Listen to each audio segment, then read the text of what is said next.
What if everything you think you know about China begins in a time when China did not exist?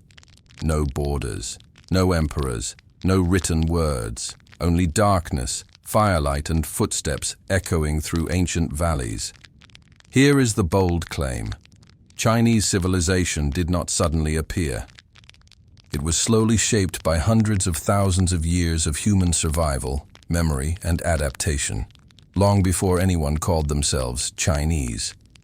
So, who were these people? Where did they come from? And why did this land, more than almost anywhere else on Earth, give rise to one of humanity's longest continuous civilizations? To find the answer, we must go so far back that history itself has no voice. A world before history. More than 1.7 million years ago, long before pyramids, long before kings, long before agriculture, East Asia was already inhabited. This is not legend. This is not national mythology. This is archaeology. In the limestone caves and river valleys of what we now call northern China, scientists uncovered something extraordinary.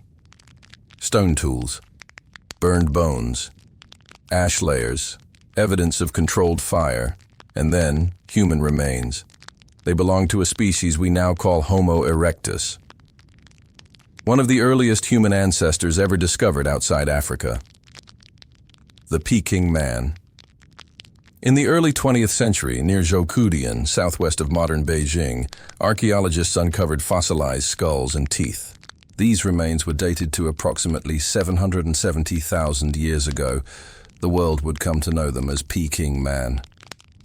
Peking man walked upright, used tools, controlled fire. This matters deeply because fire is not just warmth. Fire means protection from predators, cooked food, larger brains, nighttime gatherings, communication, memory, storytelling. Fire creates culture. And here, in East Asia, humans were already shaping their world. Not one beginning, many beginnings. Modern science now tells us something even more powerful. Humanity in East Asia did not come from a single wave. Instead, this land saw multiple migrations over hundreds of thousands of years. Homo erectus, Denisovans, early Homo sapiens. They arrived, disappeared, returned, mixed. Genetic studies show that modern East Asian populations carry traces of Denisovan DNA, a mysterious human species known only from fossils and genetics. This means ancient humans here did not vanish. They merged. Their bloodlines continued. The people who would eventually become Chinese were not newcomers. They were deeply rooted. Why this land? Why did humans stay here? The answer lies in geography. East Asia offered something rare. Vast river systems, fertile plains, seasonal climates, natural barriers like mountains and deserts. The Yellow River and Yangtze River regions provided food, water, and migration routes. But they also brought floods. And floods create a powerful lesson: survive together, or perish alone. This land forced cooperation. Over time, survival became shared memory. Shared memory became tradition. Before Chinese existed. At this point, we must be very clear. These early humans were not Chinese. There was no China, no Han people, no written language, no centralized identity. They were humans of the land. What made them different was not race or nation, but continuity. Generation after generation stayed, adapted, remembered. While many ancient civilizations rose and collapsed elsewhere, this region retained human presence without total interruption. This continuity is rare, and it is crucial. The silent inheritance. Imagine knowledge passed without writing, where animals migrate, which plants kill, which stones cut, which valleys flood. This was oral civilization, stories told by firelight, warnings encoded in myth, lessons carved into habit. Long before emperors ruled, the land itself was the teacher. The first question of identity. So when did these people become something more than survivors? When did they stop wandering and begin to belong? That answer does not come with fire. It comes with settlement, with villages, with pottery, with ancestors buried in the same soil generation after generation. And that transformation, from human to culture, begins next. Cliffhanger ending. In the next session, something changes forever. Humans stop following the land and begin shaping it. Clay is fired, seeds are planted, homes are built to last. And for the first time, the question appears, who are we, and who came before us? This is where civilization begins. When humans stopped wandering. The birth of settlement, memory, and the first true cultures. For hundreds of thousands of years, humans moved with the land. They followed animals, they followed seasons, they followed survival. But around 10,000 years ago, something unprecedented happened in East Asia. Humans made a decision that would change history forever. They stopped leaving. The end of endless movement. At the close of the last ice age, the world warmed. Glaciers retreated, rivers stabilized, plants flourished. In the valleys of the Yellow River and the Yangtze River, humans discovered something powerful. Seeds could be controlled. Land could be claimed. Time could be planned. This was not a sudden revolution. It was a quiet agreement between people and Earth. And once made, it could not be undone. The first farmers of East Asia archaeology reveals two major agricultural breakthroughs. Millet farming in the north, Yellow River Basin. Rice cultivation in the south, Yangtze Basin. These were independent innovations, not borrowed from the Middle East. This matters. It proves that early East Asian societies invented agriculture on their own. With farming came food surplus, population growth, permanent homes, and with permanent homes came identity. Villages before civilization. Between 7,000 and 5,000 BCE, settlements appeared. Not cities, but villages. Houses were semi-subterranean. Floors were packed earth. Roofs were thatched. Burials were placed nearby. This is crucial. The dead were no longer abandoned. They were remembered. This is the first sign of ancestor awareness, a core element that would later define Chinese culture. The Yangshao culture. One of the most important early cultures was the Yangshao culture, circa 5,000–3,000 BCE, found across the Middle Yellow River region. What made them extraordinary? Pottery. Not plain pottery, but painted pottery.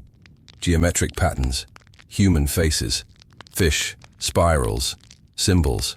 These were not decorations, they were messages. Early visual language, a way to say, this is who we are. Life inside the village Yangshao villages were organized. Homes arranged around central spaces, communal storage areas, tools standardized. This shows cooperation, planning, shared rules. Society was no longer based only on strength. It was based on belonging. Women, men, and early society grave goods reveal something surprising. Many early Yangshao burials suggest relatively balanced gender roles. Women were often buried with valuable items. Some scholars believe early societies here may have been matrilineal, or at least more egalitarian than later dynasties. This tells us something important. Chinese civilization did not begin as rigid or hierarchical. Hierarchy came later. The Longshan shift, a darker turnaround. 3000 BCE, a new culture emerged, Longshan. Black pottery replaced painted pottery. Walls appeared around settlements. Weapons increased. Why? Competition. As populations grew, resources became limited. For the first time, we see social inequality, defensive structures, signs of conflict. Leadership began to concentrate. This was the birth of power. From kinship to authority village, elders became chiefs. Chiefs became rulers. Rulers claimed divine favor.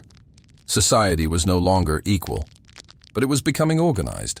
And organization, even unequal, is the foundation of civilization.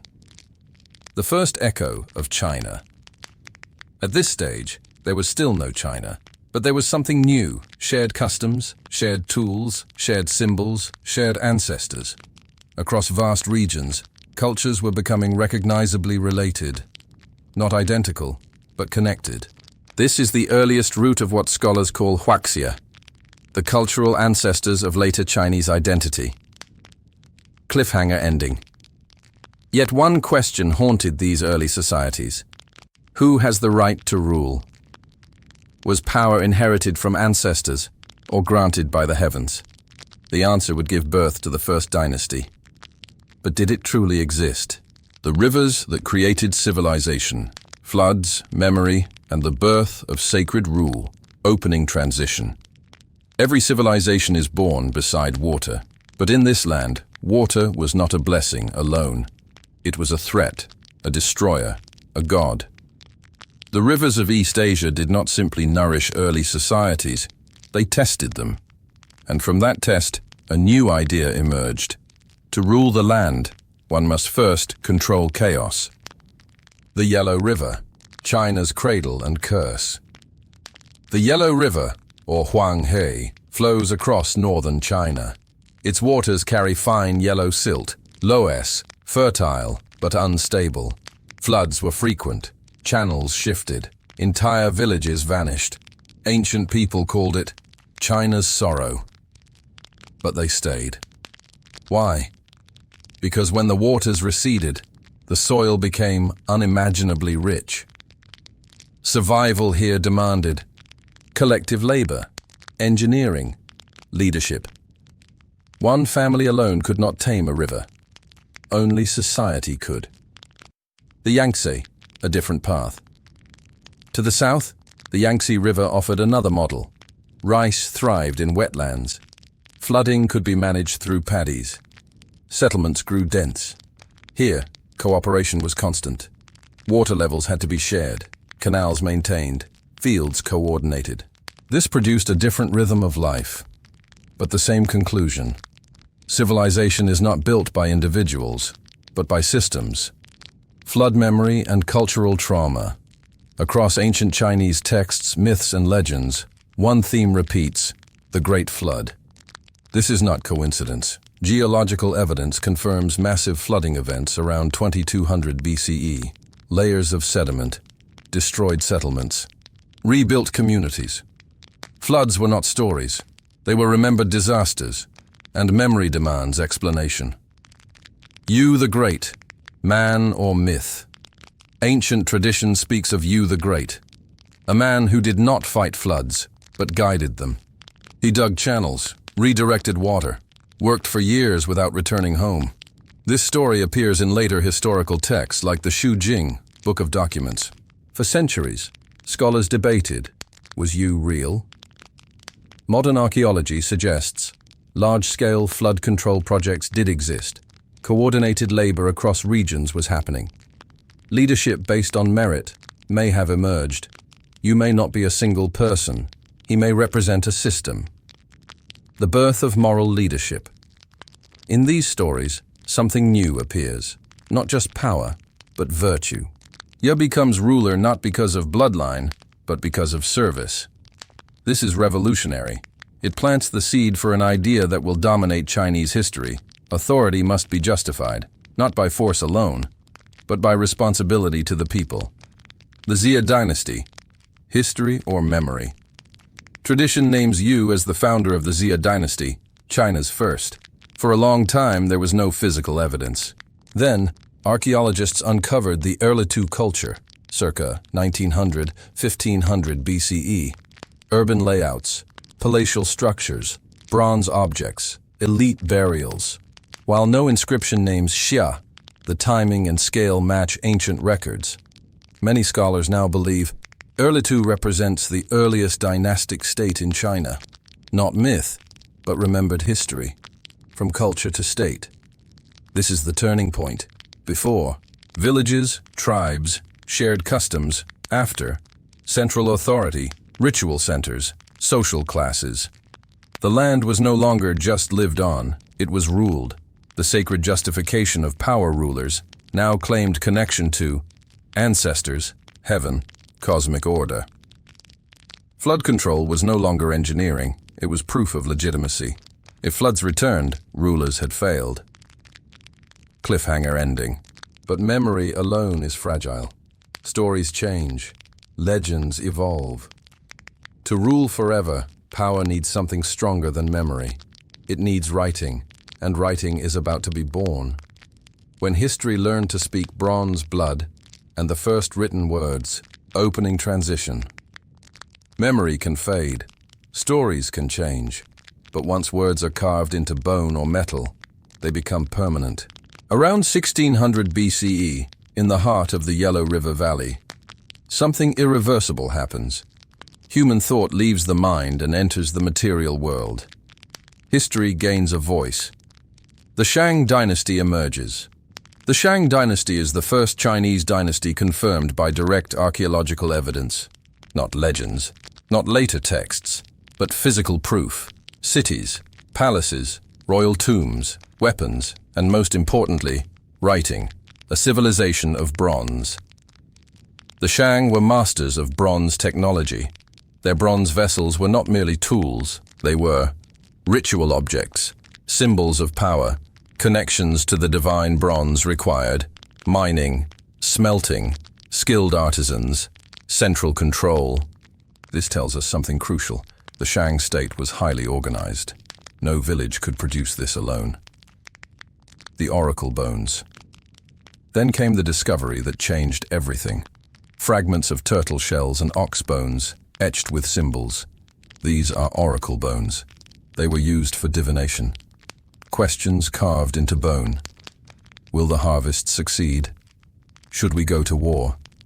Will the king live? The bone was heated. Cracks appeared. Answers were interpreted. Then, the result was recorded. This is the earliest form of Chinese writing. Why this writing matters? These symbols are not random. They are the ancestors of modern Chinese characters. That means Chinese writing has continuity over 3,000 years. Ideas, names, and concepts survive dynasties. Very few civilizations can claim this. Writing became the spine of civilization. A world ruled by ancestors. Shang society was built on ancestor worship. The dead were not gone. They were active forces. Kings ruled not only the living, but served the dead. Rituals were constant. Sacrifices were real, sometimes human. This was a world where power was sacred and terrifying. The king as priest. The Shang king was not just a ruler. He was high priest, military leader, mediator between heaven and earth. Authority flowed downward from the spirits. This reinforced obedience and hierarchy. Violence and control archaeology reveals chariots, weapons, fortified cities. The Shang expanded through war. Prisoners became sacrifices. Power was maintained through fear and ritual. This was civilization, but not gentle. The limits of divine rule. Yet divine power has a weakness. If the gods favor the king, why do disasters still happen? Floods, droughts, defeat. When suffering grows, faith cracks, and cracks invite change. The fall of the Shang, around 1046 BCE, the Shang fell, defeated by a Western people, the Zhou. But conquest alone was not enough. The Zhou needed justification. They needed a reason history would accept. So they created one of the most powerful ideas humanity has ever known. Cliffhanger ending. An idea that says, heaven chooses rulers, and heaven can reject them. This idea will reshape power forever. The mandate of heaven. Why kings rise, why dynasties fall. Opening transition. The Shang ruled through blood and ritual, but the Zhou understood something deeper. Power does not survive on fear alone. It must be explained. And so, after conquering the Shang, the Zhou did not simply claim victory. They claimed heaven itself. A new justification for rule. The Zhou introduced a revolutionary idea, the mandate of heaven, Tianming. It declared, heaven grants the right to rule to a just and moral leader. When that leader becomes corrupt, heaven withdraws its favor. This was not divine birthright. It was conditional authority. Why this idea was radical. In most ancient civilizations, kings were gods, or descendants of gods, or eternally chosen. In China, for the first time, a ruler could lose legitimacy. Disasters were no longer random. Floods meant failure. Famine meant injustice. Rebellion meant heaven's will. This idea made history cyclical. The Zhou dynasty begins. The Zhou dynasty, circa 1046 to 256 BCE, would become the longest in Chinese history. At first, Zhou kings ruled directly. Then reality intervened. The territory was too vast, so they decentralized. The feudal order land was granted to nobles. In exchange, loyalty, military service, tribute. This created a network of semi-independent states. At first it worked. Then loyalty weakened. Power fragmented. From unity to division over centuries, Zhou authority declined. Local rulers grew strong. The king became symbolic. This period split into Spring and Autumn period, Warring States period. China was no longer one. It was many, and war became constant. War as a teacher. These centuries of conflict were brutal, but they produced something extraordinary. Ideas, thinkers, philosophies. When survival is uncertain, humanity asks deeper questions. The 100 schools of thought. This era gave rise to Confucianism, Taoism, legalism, Mohism. Each tried to answer, how should humans live? How should power be used? How can order exist? These ideas will shape China for millennia. Confucius, order through morality. Confucius taught, rulers must be virtuous. Society is built on relationships. Respect, duty, and ritual sustain harmony. He believed a moral ruler needs no force. Laozi, harmony with nature. Taoism offered another path, less control, less force, more balance. Rule by not ruling, power through humility. Legalism, order through law. Legalists were ruthless realists. They argued, humans are selfish. Laws must be strict. Punishment ensures order. This philosophy will soon reshape China, violently. Cliffhanger ending. Among the warring states, one adopts legalism fully. Its rulers are relentless, its armies disciplined, its ambition absolute. It will end chaos at a terrible cost. The first emperor, Qin Shi Huang and the violent birth of a nation opening transition. For centuries, the land had known only war. States rose, states fell, blood soaked the soil. Then, one state stopped fighting to survive and began fighting to dominate. Its name was Qin, a kingdom built on legalism. Qin adopted legalism without compromise. Laws were absolute, punishments severe, merit rewarded. Disobedience crushed. There was no room for tradition, only efficiency. This turned Qin into a machine. The rise of Yingzheng. In 259 BCE, a boy was born into the Qin royal house. His name was Yingzheng. At age 13, he became king, surrounded by assassins, conspiracies, and war. He survived, and survival hardened him. The Wars of Unification. Between 230 to 221 BCE, Qin armies conquered rival states one by one. Superior weapons, strict discipline, total war, no mercy.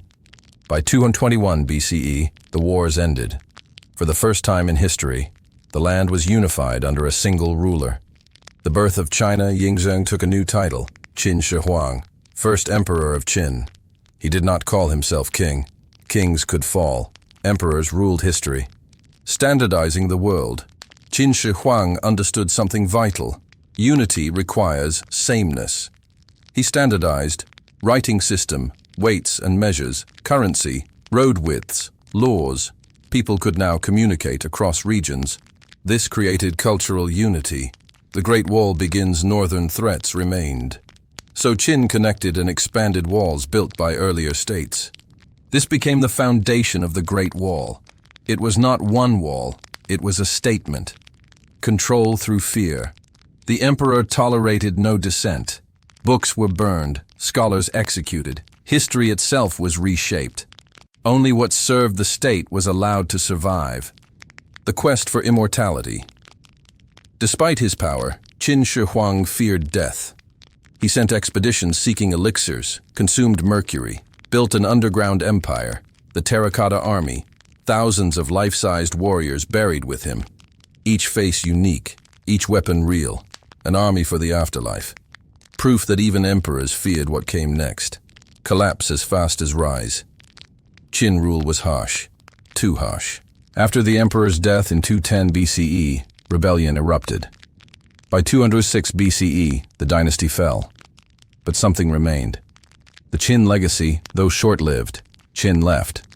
Unified territory, centralized rule, a shared identity. The idea of China could no longer be undone. Cliffhanger ending. From Qin's ashes rises a dynasty that will define identity itself, one whose name billions will carry. The Han Dynasty. The birth of Chinese identity. Opening transition empires usually die with their founders, but China did not. From the ruins of Qin's tyranny rose something stronger, wiser, and more enduring. A dynasty that would last 4 centuries, a dynasty whose name still defines a people. The Han. From rebel to emperor. After Qin collapsed, the land fractured again. Out of chaos emerged a former peasant soldier, Liu Bang. Not noble, not refined, but human. In 212 BCE, he became Emperor Gaozu of Han. He learned from Qin's mistakes. Rule through balance. The Han blended philosophies, legalist structure for control, Confucian ethics for legitimacy. This balance became the blueprint for Chinese governance. Law with morality, power with restraint. Confucianism becomes state ideology. Under Emperor Wu, 141-87 BCE, Confucianism was institutionalized. Officials were selected for knowledge, not birth. Education mattered, virtue mattered. This transformed society. The examination ideal begins. Though full civil service exams came later, the Han laid the foundation. Scholar officials replaced hereditary nobility. This created social mobility. Cultural continuity, a merit-based elite. The Silk Road, Open's Han expansion pushed westward. Trade routes connected China to Central Asia, India, the Middle East, Rome. Silk flowed out. Ideas flowed in.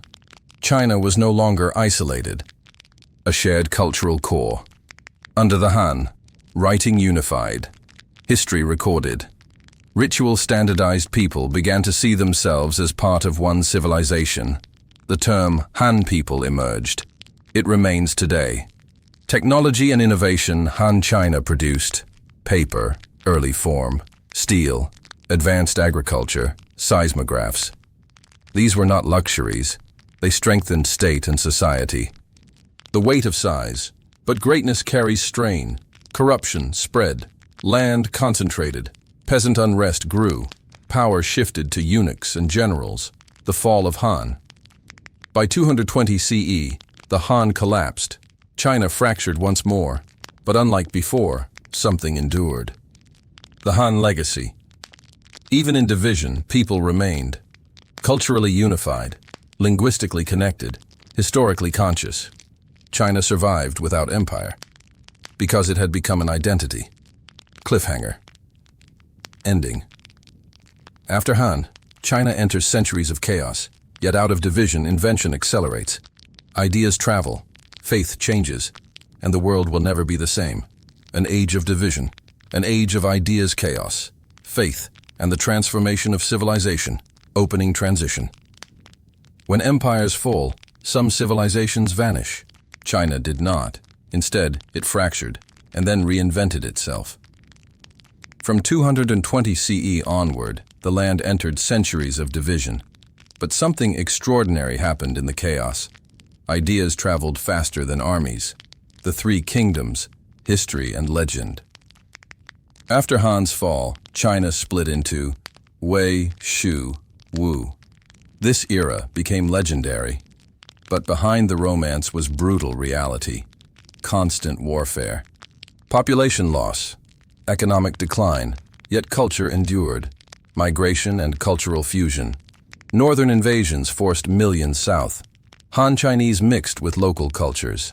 This reshaped language, cuisine, and society. China was no longer uniform. It was adaptive. Buddhism enters China. From India, Buddhism traveled along the Silk Road. At first, it was foreign. Then it transformed. Chinese monks translated texts. Buddhism absorbed Taoist concepts. A uniquely Chinese Buddhism emerged. Faith in uncertain times. Why did Buddhism spread? Because it answered suffering. It offered salvation beyond politics. In chaos, faith provides meaning, art, thought, and the inner world.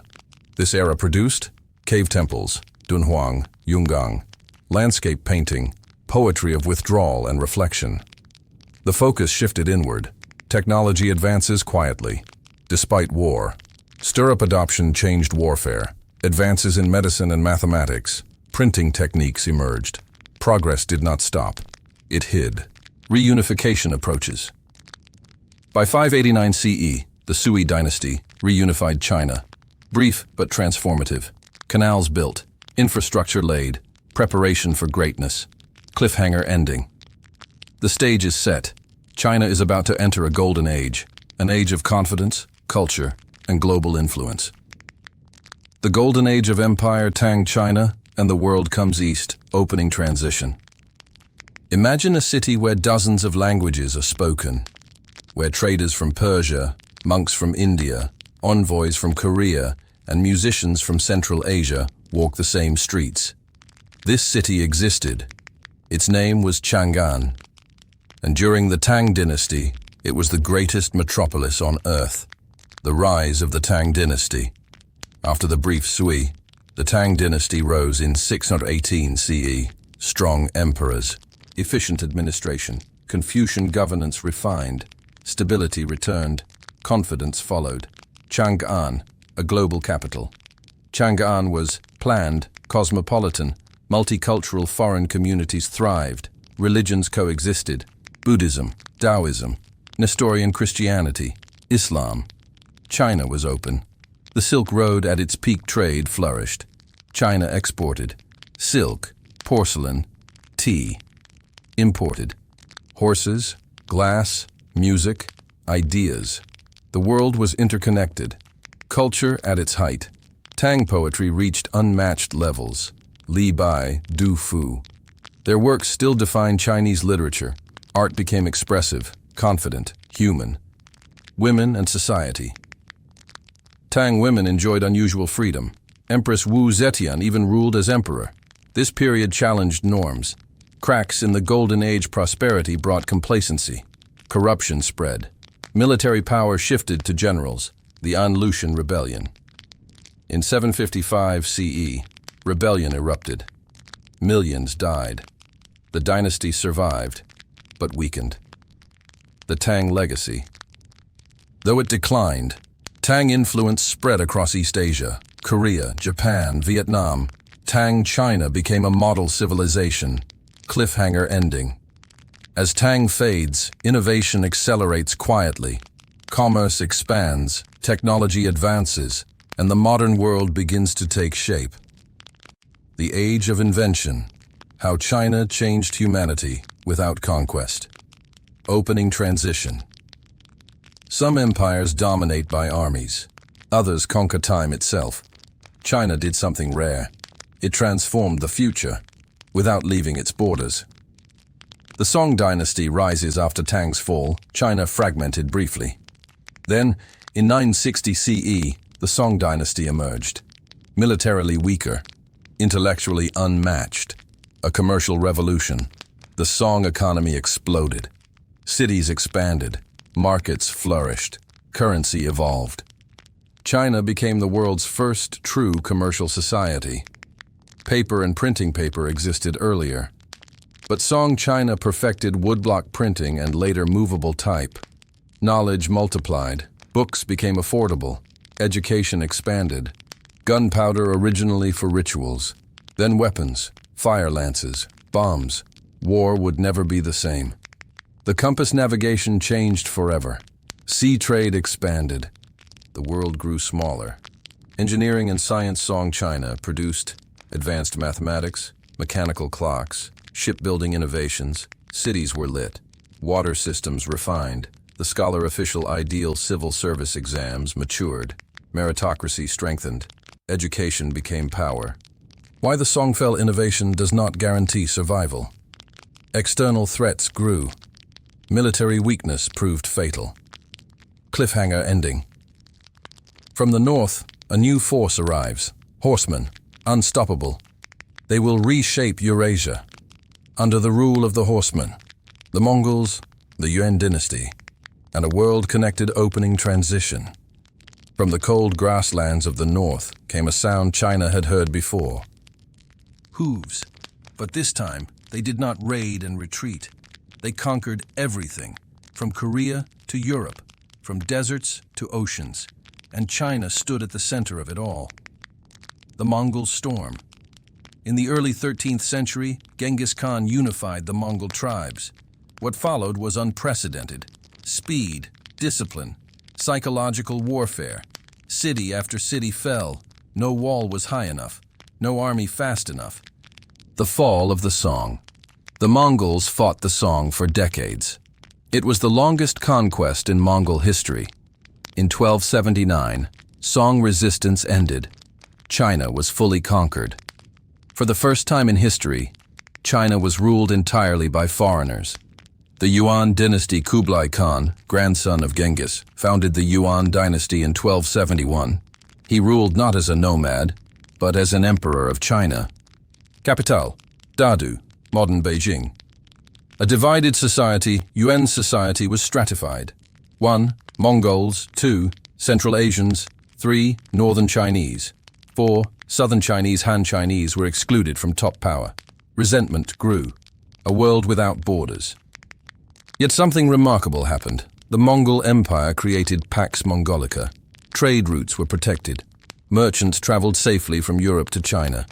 Ideas moved freely. Marco Polo and Global Awareness Europe learned of China through travelers like Marco Polo. Paper money, vast cities, efficient administration. China entered the global imagination. Technology and exchange gunpowder spread west.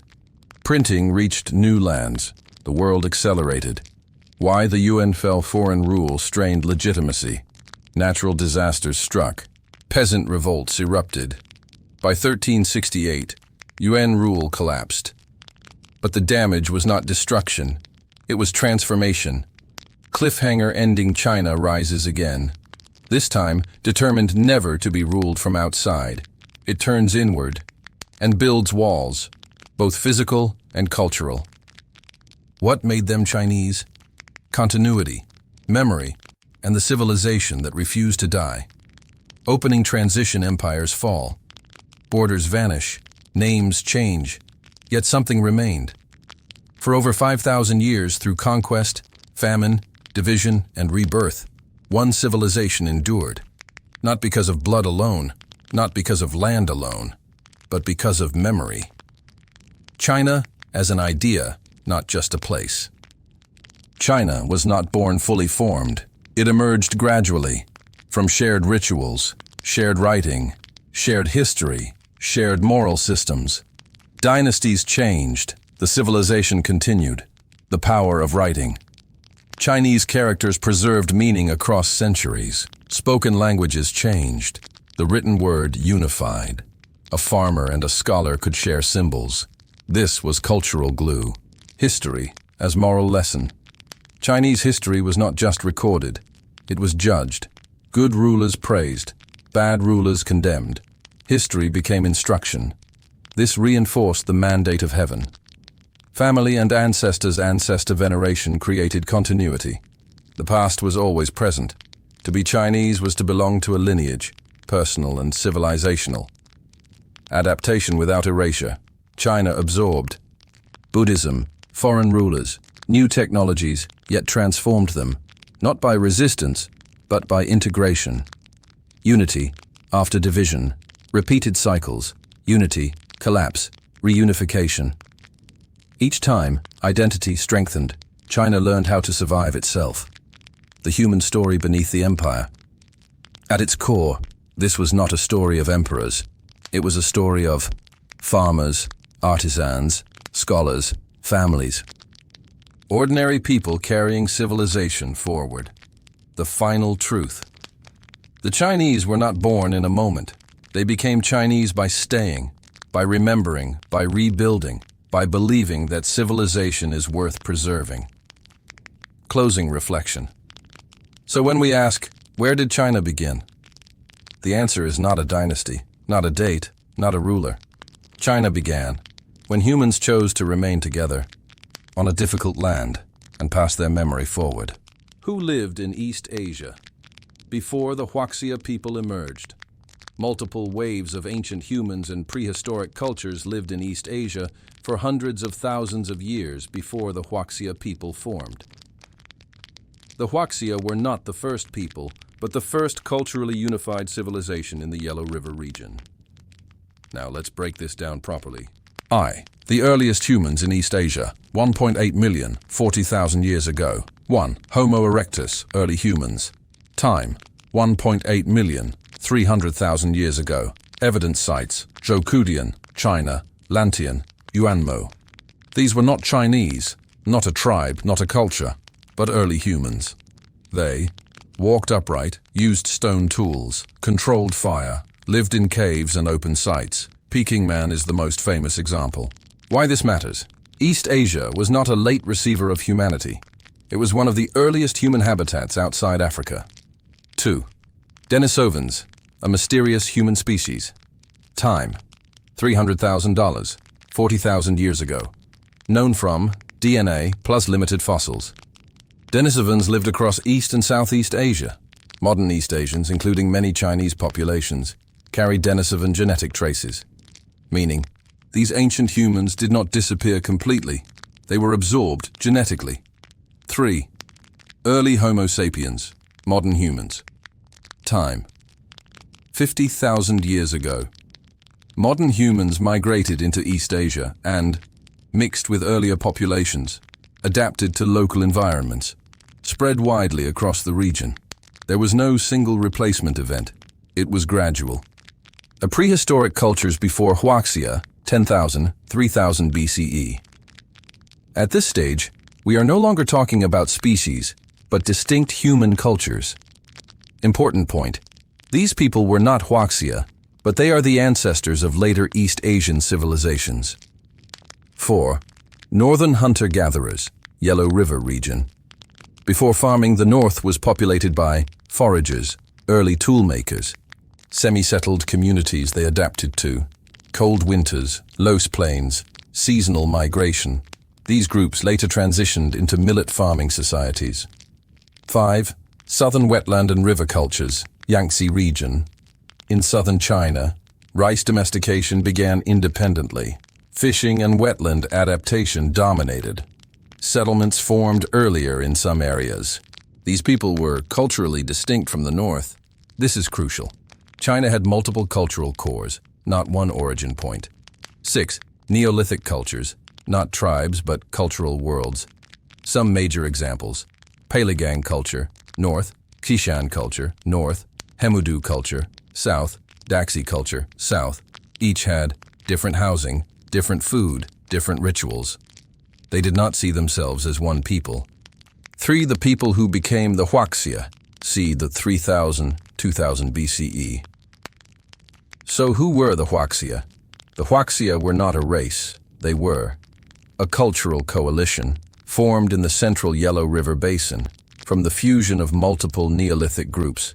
They shared similar rituals, similar pottery styles, ancestor worship, agricultural lifeways. Key idea: Huaxia identity was cultural, not biological. Other peoples living alongside early Huaxia. Before and during Huaxia emergence, many other groups existed. 1. Eastern coastal peoples, fisher farmers, likely ancestors of later Yue cultures. 2. Southern tribal groups, ancestors of modern Thai, Miao, Yao populations, often resisted northern assimilation. Western highland peoples, early Chang-related groups, influenced later Tibetan populations. 4. Northern steppe peoples, mobile pastoralists, later evolved into groups like Xiongnu.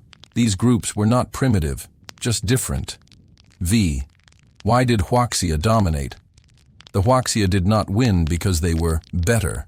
They succeeded because Yellow River agriculture supported large populations, writing emerged early, ritual plus governance fused. Cultural absorption was systematic. They absorbed, not erased. Many non-Huaxia people became Huaxia culturally over centuries. 6. The most important truth. There was no single original Chinese people. Chinese civilization emerged from many peoples, many cultures, many migrations. What survived was not blood, but shared memory, writing, and ritual. A powerful documentary ending line, you may use this. Before the Huaxia, there were many peoples.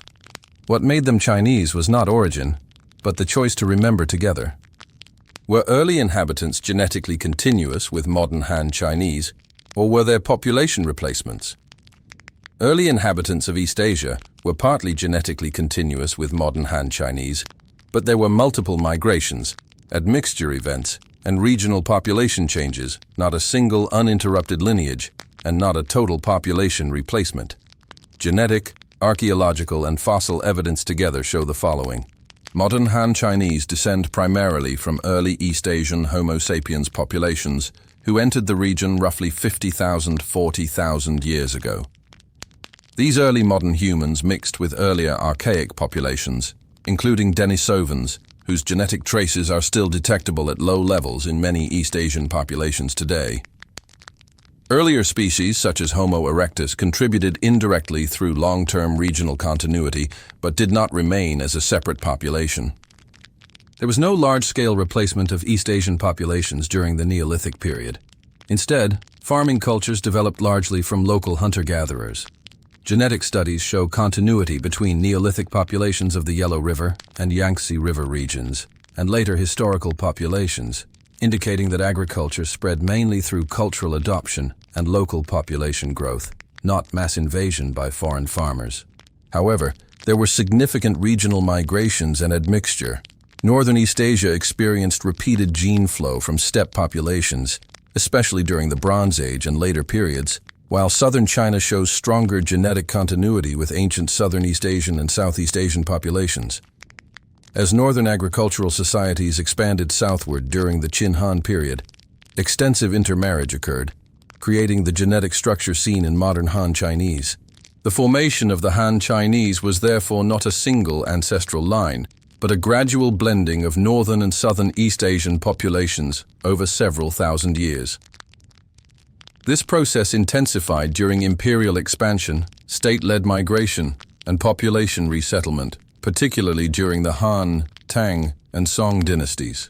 In summary, modern Han Chinese show strong genetic continuity with ancient East Asian populations, combined with layered admixture rather than population replacement.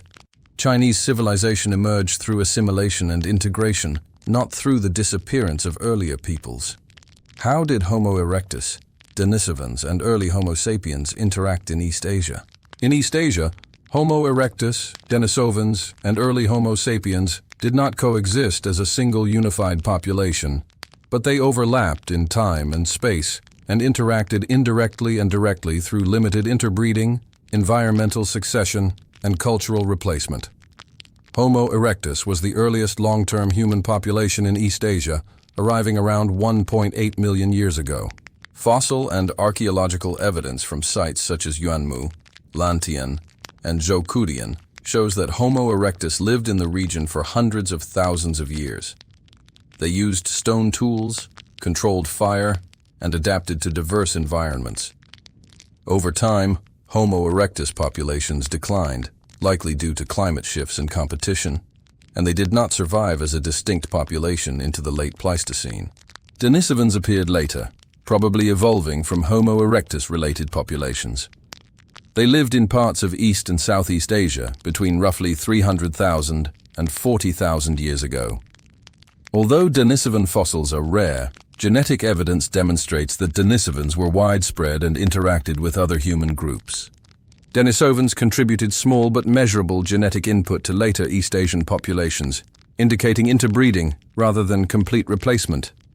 Early Homo sapiens entered East Asia by at least 50,000 years ago, possibly earlier in some regions.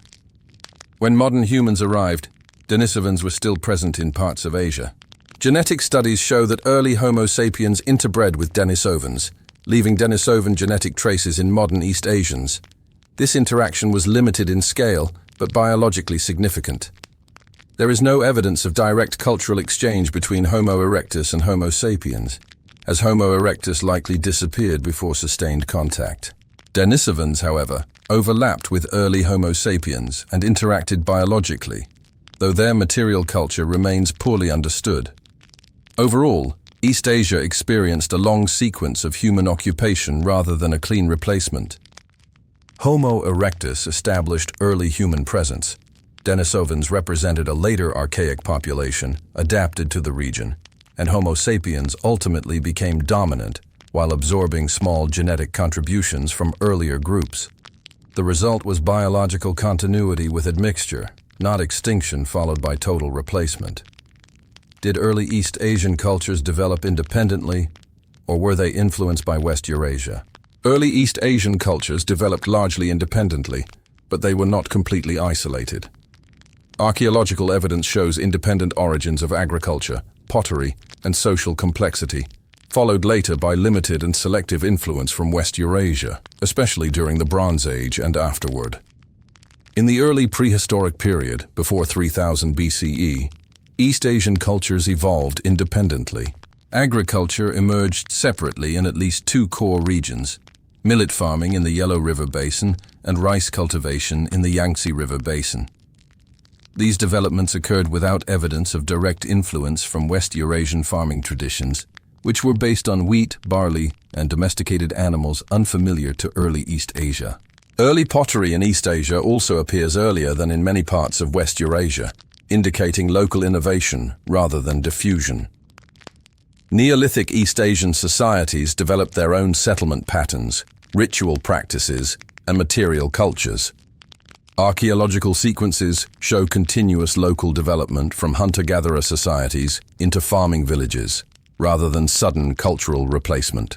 This supports the conclusion that early East Asian cultures were shaped primarily by local environments, resources, and social needs. Beginning around 2000 BCE, during the Bronze Age, limited contact with West and Central Eurasia became detectable. Evidence includes the appearance of wheat and barley, certain metallurgical techniques, horse-related technologies, and later chariot use. These elements entered East Asia through steppe corridors rather than large-scale migration. They were adopted selectively and integrated into existing cultural systems rather than replacing them. Crucially, core features of early Chinese civilization, such as writing, state formation, ritual systems, and philosophical traditions, show no direct origin in West Eurasia. Writing developed independently in East Asia, and political ideology followed distinct paths shaped by local history and ecology. In summary, early East Asian cultures were indigenous in origin, forming independently over thousands of years. External influences from West Eurasia occurred later and were incremental, technological, and adaptive, not foundational. East Asian civilization emerged through local continuity combined with controlled cultural exchange, not through wholesale borrowing or external domination. Why did agriculture develop differently in northern versus southern China? Agriculture developed differently in northern and southern China, primarily because of environmental conditions, climate patterns, native plant species, and long-term human adaptation, not because of different levels of advancement or external influence.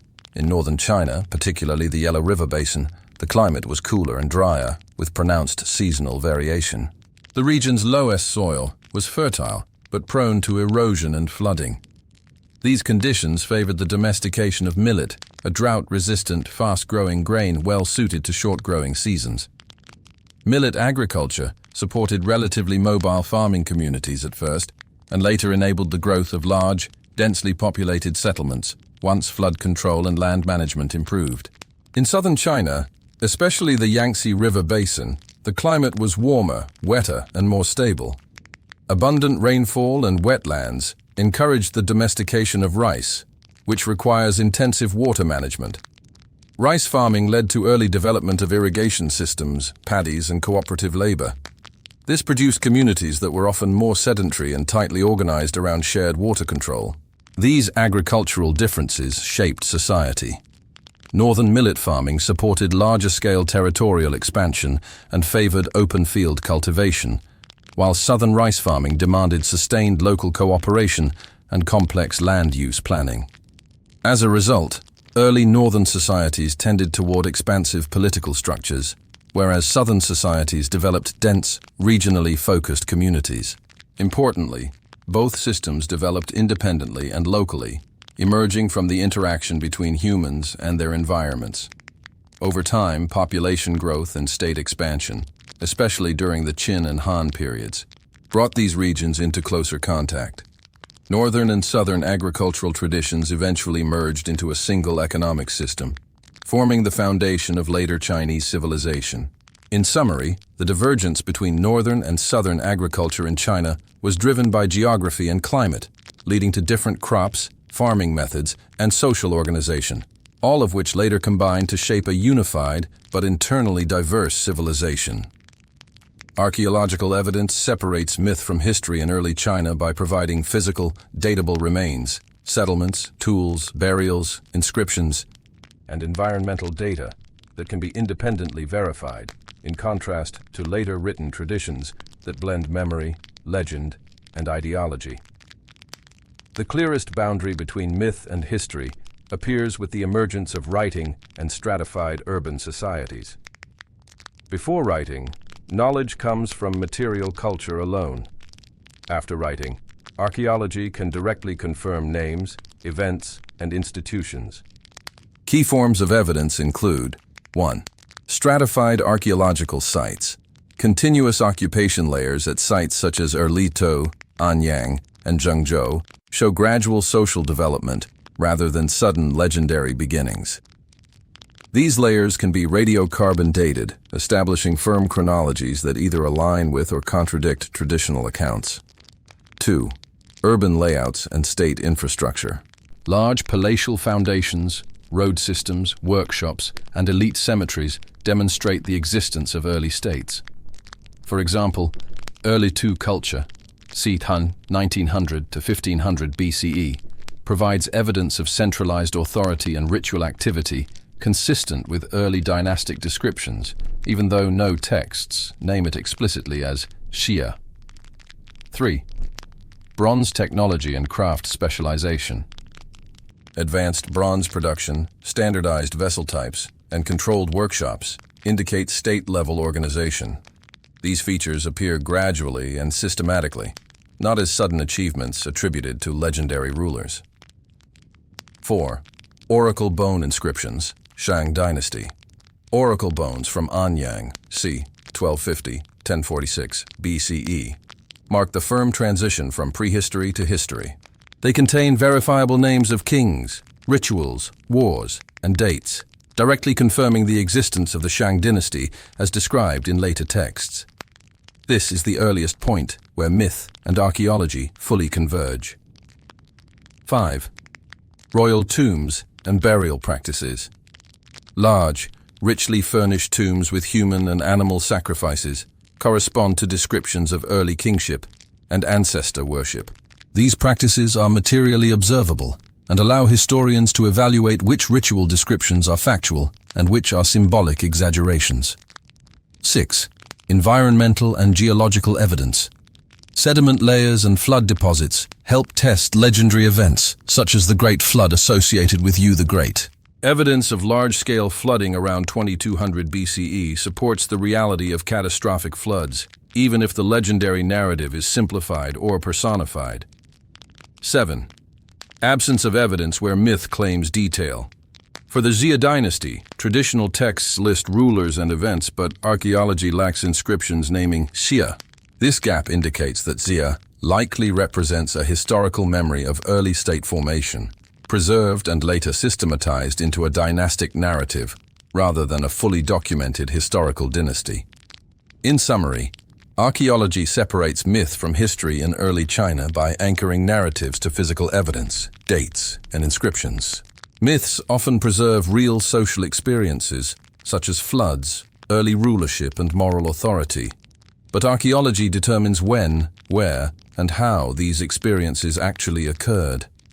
The point at which writing appears marks the true beginning of Chinese history in the strict scholarly sense. Climate change played a decisive role in shaping migration routes, settlement locations, and social organization in ancient East Asia by repeatedly altering water availability, vegetation, and the stability of local environments. During the early and middle Pleistocene, fluctuating glacial and interglacial cycles created shifting habitats. Cooler and drier periods expanded grasslands and open woodlands, encouraging mobile hunter-gatherer lifestyles and long-distance movement. Warmer periods increased forest cover and resource diversity, allowing more sustained occupation of river valleys and caves. These cycles influenced where early humans such as Homo erectus could survive and how long they remained in one area. At the end of the last ice age, around 12,000 years ago, rising temperatures and increased rainfall stabilized river systems and expanded wetlands. This environmental change supported the transition from seasonal movement to permanent settlement, especially in the Yellow River and Yangtze River basins. Reliable water sources and predictable plant growth encouraged experimentation with cultivation and animal management. Between 7000 and 3000 BCE, regional climate differences intensified. Northern China experienced cooler, drier conditions that favored millet farming and relatively dispersed settlements adapted to variable rainfall. Southern China remained warmer and wetter, supporting rice cultivation and denser communities organized around water control. These contrasting environments shaped distinct migration patterns, with northern populations spreading across open plains, while southern populations remained concentrated along river networks. Episodes of climatic instability, including prolonged droughts and intensified flooding around 2200 BCE, disrupted established settlements. Archaeological evidence shows abandoned sites, population movement, and reorganization during this period. These stresses likely contributed to increased social complexity, coordinated labor, and the emergence of centralized leadership to manage water and resources. In later periods, especially during the Bronze Age and early Imperial era, climate fluctuations influenced north-south population shifts. Deteriorating conditions in northern steppe and border regions periodically pushed pastoral and farming populations toward more stable agricultural zones, increasing interaction, conflict, and cultural integration. Overall, climate change did not determine outcomes mechanically, but it set constraints and opportunities. Human responses, migration, technological adaptation, and social organization transformed environmental pressure into lasting settlement patterns that underpinned the development of East Asian civilization. Who were the Huaxia, and how did they absorb or replace neighboring tribes? The Huaxia were not a single ethnic group or tribe, but a cultural and political coalition that emerged in the central Yellow River Basin during the late Neolithic and early Bronze Age, roughly between 3000 and 2000 BCE. They are best understood as the core cultural ancestors of later Chinese civilization, defined by shared practices rather than shared biological origin. The Huaxia formed through the gradual convergence of multiple Neolithic communities, including millet farming societies, such as those associated with the Yangshao, Longshan, and related cultures. These groups shared similar subsistence strategies, ritual practices, settlement organization, and material culture, which over time created a recognizable cultural sphere distinct from neighboring populations. The Huaxia absorbed neighboring tribes primarily through cultural integration rather than wholesale replacement. As Huaxia societies expanded, they brought with them agriculture, ritual systems, writing precursors, and later state institutions. Neighboring groups who adopted these systems, language, farming methods, ancestor worship, and social norms, were gradually incorporated into the Huaxia cultural world, regardless of their original ancestry. Political expansion also played a role. Early states and later dynasties extended control through alliances, intermarriage, military pressure, and administrative incorporation. Conquered or allied groups were often resettled, registered, and integrated into Huaxia social structures. Over generations, distinctions between Huaxia and non-Huaxia populations blurred, especially in regions under long-term state administration. Replacement did occur in limited contexts, usually where warfare, migration, or environmental stress caused population displacement. However, archaeological and genetic evidence shows that most local populations were absorbed rather than eliminated. Material culture often shows continuity beneath new political layers, indicating that people remained while identities shifted. Importantly, Huaxia identity was self-defining and adaptive. It expanded by redefining who belonged, transforming cultural difference into inclusion. Those who accepted Huaxia norms became Huaxia. Those who did not remained outside, often labeled as Yi, man, wrong, or Dai in later texts. In summary, the Huaxia were a civilizational identity, not a race.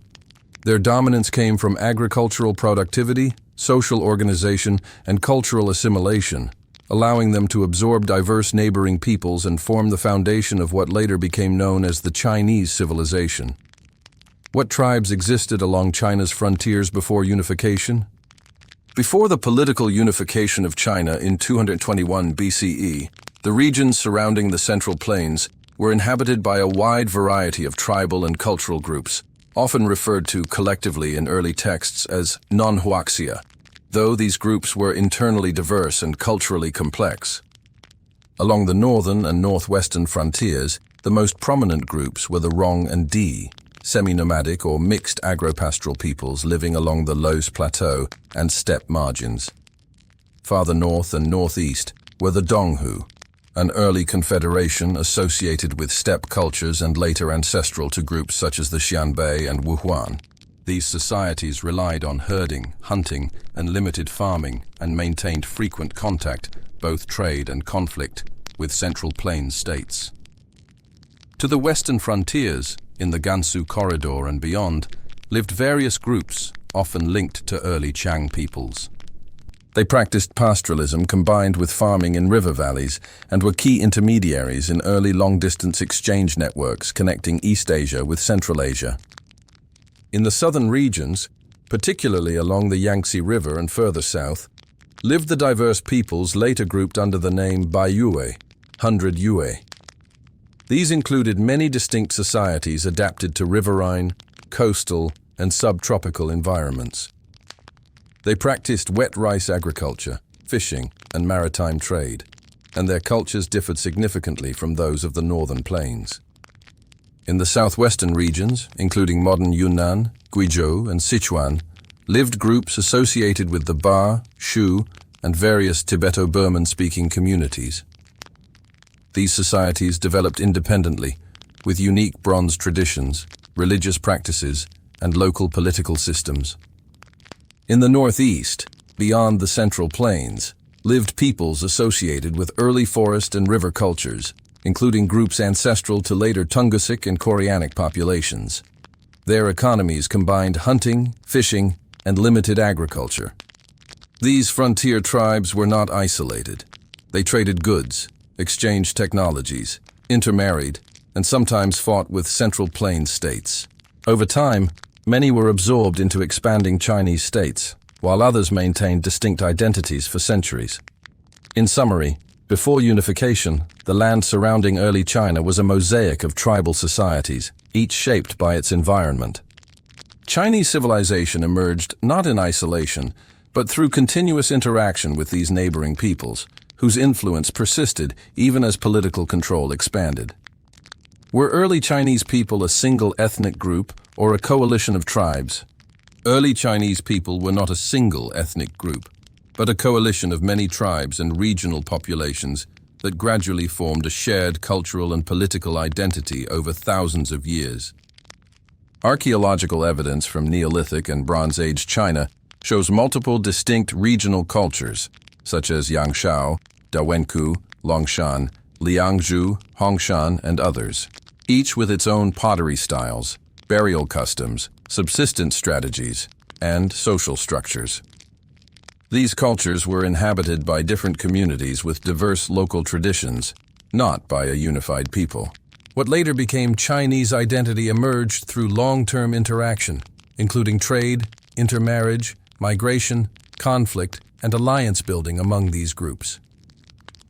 The Yellow River Basin played a central role because its agricultural productivity and dense populations encouraged political integration. But even there, populations were heterogeneous.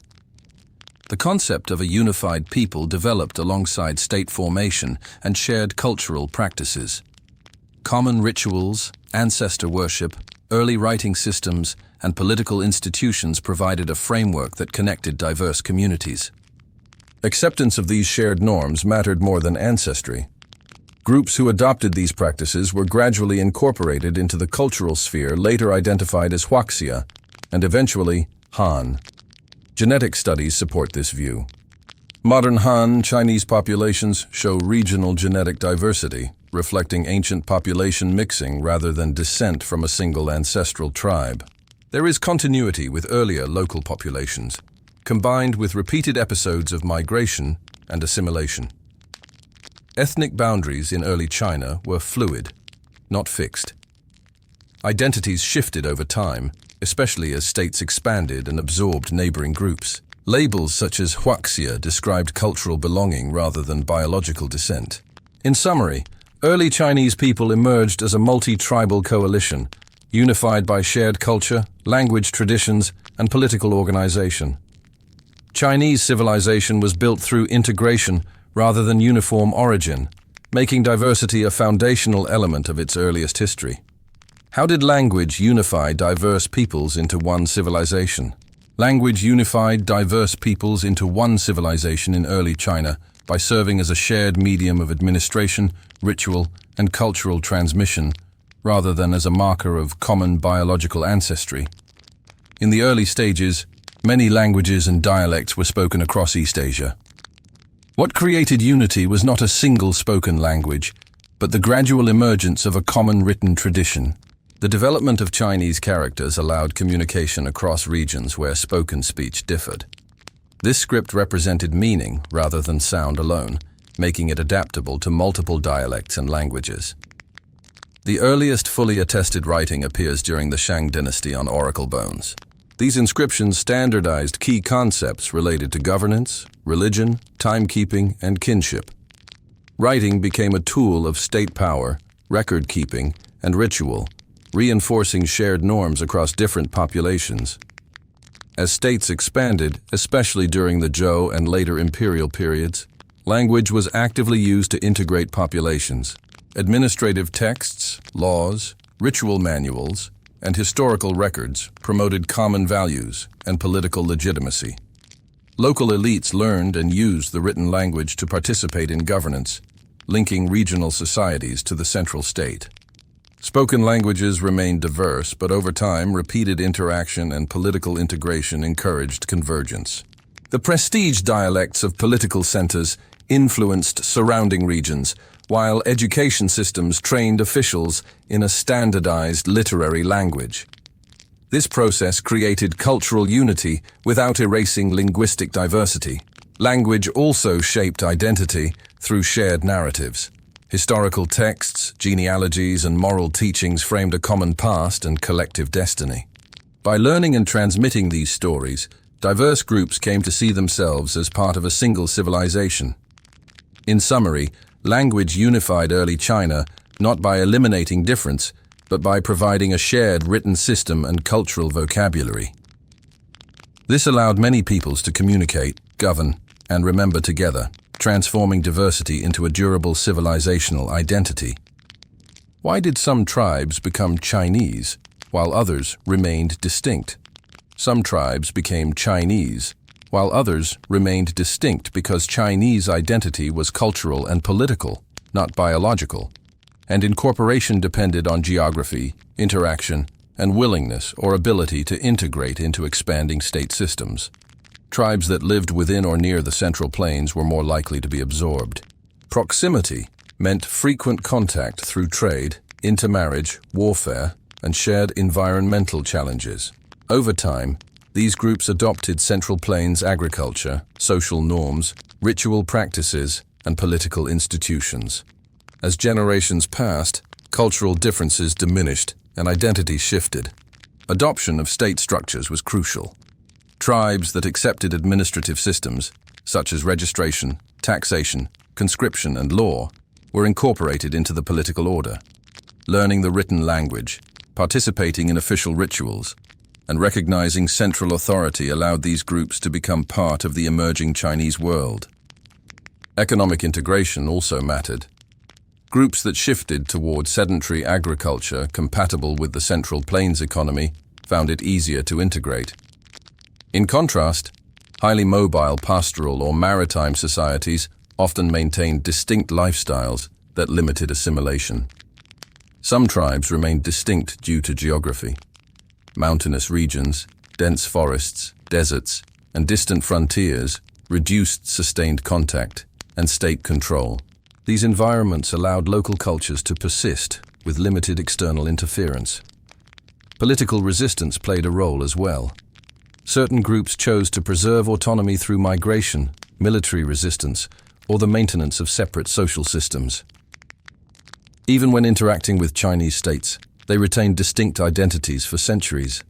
Importantly, distinction was not permanent. Many groups labeled as non-Chinese in early records were later absorbed, while others remained distinct into the historical period. Identity changed with circumstances, not ancestry.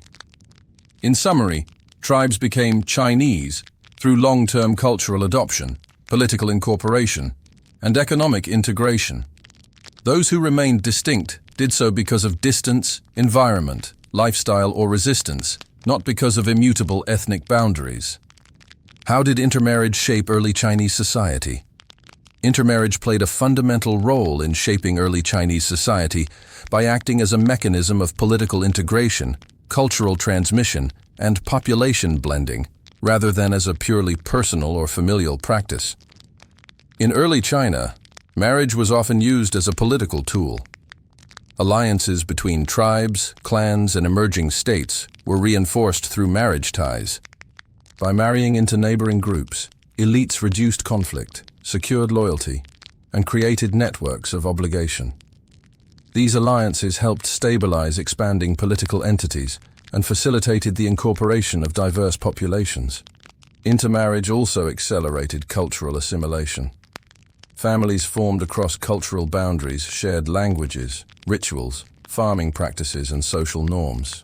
Children born into these unions were raised within the dominant cultural framework of the region, gradually dissolving distinctions between groups over generations. Archaeological evidence supports this process. Burial sites often show mixed cultural traits, local customs combined with Central Plains ritual forms, suggesting integration rather than displacement. Genetic studies further indicate long-term population mixing, especially in frontier regions where different groups interacted frequently. Among common people, intermarriage occurred naturally as populations migrated, traded, or resettled due to warfare or environmental change. State policies sometimes encouraged or regulated such marriages to promote stability and integration in newly incorporated territories. Importantly, intermarriage did not erase diversity immediately. Cultural differences persisted for generations, but repeated blending made boundaries increasingly symbolic rather than biological. Identity came to depend more on shared practices and allegiance than on ancestry. Intermarriage helped transform a landscape of tribes into a connected society. By binding groups through family ties, it enabled peaceful integration, cultural continuity, and demographic unity, laying a human foundation for the formation of early Chinese civilization. Who were the Xiongnu, and were they ancestors of later steppe empires? The Xiongnu were a powerful nomadic confederation that dominated the eastern Eurasian steppe from roughly the 3rd century BCE to the 1st century CE, centered north of the Chinese heartland, in what is now Mongolia and parts of southern Siberia. They are the earliest steppe empire clearly documented in Chinese historical records. The Xiongnu were not a single ethnic group, but a multi-tribal political alliance united under charismatic leadership and a shared nomadic pastoral economy. Their society relied on horse-based mobility, herding, hunting, and long-distance trade. Political authority was centralized under a supreme ruler known as the Chanyu, supported by a hierarchical elite that coordinated military campaigns and diplomacy. Chinese sources from the Qin and Han dynasties describe the Xiongnu as formidable rivals. Conflict and negotiation between the Han Empire and the Xiongnu shaped frontier policy, including the expansion and consolidation of what later became the Great Wall system, as well as diplomatic practices such as Hiqin, marriage alliances. Regarding ancestry, the Xiongnu are not conclusively identified as the direct ancestors of later steppe empires, but there is strong evidence of continuity in political tradition, military organization, and steppe culture. After the Xiongnu Confederation fragmented in the 1st century CE, due to internal divisions, climate stress, and Han pressure, many groups migrated westward or were absorbed by other steppe peoples. Some scholars have proposed links between the Xiongnu and later groups such as the Huns, based on similarities in political structure, mobility, and geographic succession. However, direct biological or linguistic continuity remains uncertain. Archaeological and genetic evidence suggests partial continuity mixed with significant population blending, rather than a single unbroken lineage. What is clear is that the Xiongnu established a model of steppe imperial organization, a mobile, multi-ethnic confederation capable of challenging agrarian empires. This model influenced later steppe powers, including the Xianbei, Rouran, Turks, Uyghurs, and Mongols, even if those groups were not direct descendants. The Xiongnu were a foundational steppe empire whose legacy lay less in direct ancestry and more in the political and military traditions they pioneered. Their rise marked the beginning of a long historical pattern of interaction between nomadic steppe confederations and settled Chinese states. How did nomadic societies differ fundamentally from agricultural China? Nomadic societies differed fundamentally from agricultural China in economy, social organization, political structure, worldview, and relationship to land, creating contrasting but interdependent ways of life. Economically, nomadic societies were based on pastoralism. Wealth was measured in livestock, horses, sheep, cattle, and camels, and survival depended on seasonal movement to find pasture. In contrast, agricultural China relied on sedentary farming, land ownership, and intensive cultivation of crops such as millet and rice. Stability, long-term planning, and labor coordination were central to agrarian life. Social organization also differed. Nomadic societies were typically clan-based and flexible, with kinship ties forming the core of identity and authority. Leadership depended on personal ability, military success, and consensus among elites. Agricultural China developed hierarchical bureaucratic systems, where authority was institutionalized through offices, laws, and ritual norms, rather than personal loyalty alone. Politically, nomadic confederations were mobile and adaptive. Power could expand rapidly through alliance building and warfare, but was also vulnerable to fragmentation. Agricultural China favored territorial governance, fixed borders, taxation, census systems, and permanent capitals. Political continuity depended on control of land and population rather than mobility. Worldviews reflected these differences. Nomadic cultures emphasized mobility, adaptability, and martial skill, shaped by an unpredictable environment. Agricultural China emphasized order, harmony, and continuity, grounded in seasonal cycles and long-term land management. These values later became embedded in Chinese philosophical traditions. Land held different meanings. For nomads, land was a shared resource used temporarily, not owned permanently. For agricultural societies, land was a foundation of wealth, identity, and political authority, carefully measured, inherited, and defended. Despite these contrasts, the two systems were economically interdependent. Nomads relied on agricultural products and manufactured goods, while agrarian states depended on nomads for horses, animal products, and frontier security. Conflict arose when this balance broke down, but exchange and coexistence were constant features. Nomadic societies and agricultural China represented distinct adaptations to different environments. Their differences shaped centuries of interaction, conflict, and mutual influence, forming one of the central dynamics of East Asian history. Why did China view nomads as both threats and necessities? China viewed nomadic societies as both threats and necessities because of a long-standing relationship shaped by geography, economic interdependence, and contrasting ways of life along the steppe agrarian frontier. Nomads were seen as threats because their mobility and military advantages challenged the security of settled agricultural states. Horse-based warfare allowed nomadic groups to strike quickly across long distances, raid border regions, and withdraw before standing armies could respond. For agrarian societies dependent on stable harvests and fixed infrastructure, such raids endangered food supplies, populations, and political legitimacy. Nomadic political structures also made them unpredictable. Confederations could rapidly unite under strong leaders, creating powerful steppe empires capable of sustained pressure on Chinese states. When centralized authority weakened on the steppe, smaller groups still posed constant security risks through raiding and migration. At the same time, nomads were a necessity. Agricultural China depended on the steppe for horses, which were essential for cavalry, transport, and frontier defense. Many regions within China could not supply sufficient high-quality horses, making steppe trade indispensable. Nomads also provided animal products such as wool, leather, and meat. Economically, frontier trade stabilized relations. Chinese states exchanged grain, textiles, metal goods, and luxury items for steppe resources. When trade routes functioned, conflict decreased. When access was restricted, nomadic groups often turned to raiding as an alternative means of survival. Diplomatically, China used strategies such as marriage alliances, tribute systems, and regulated markets to manage relations.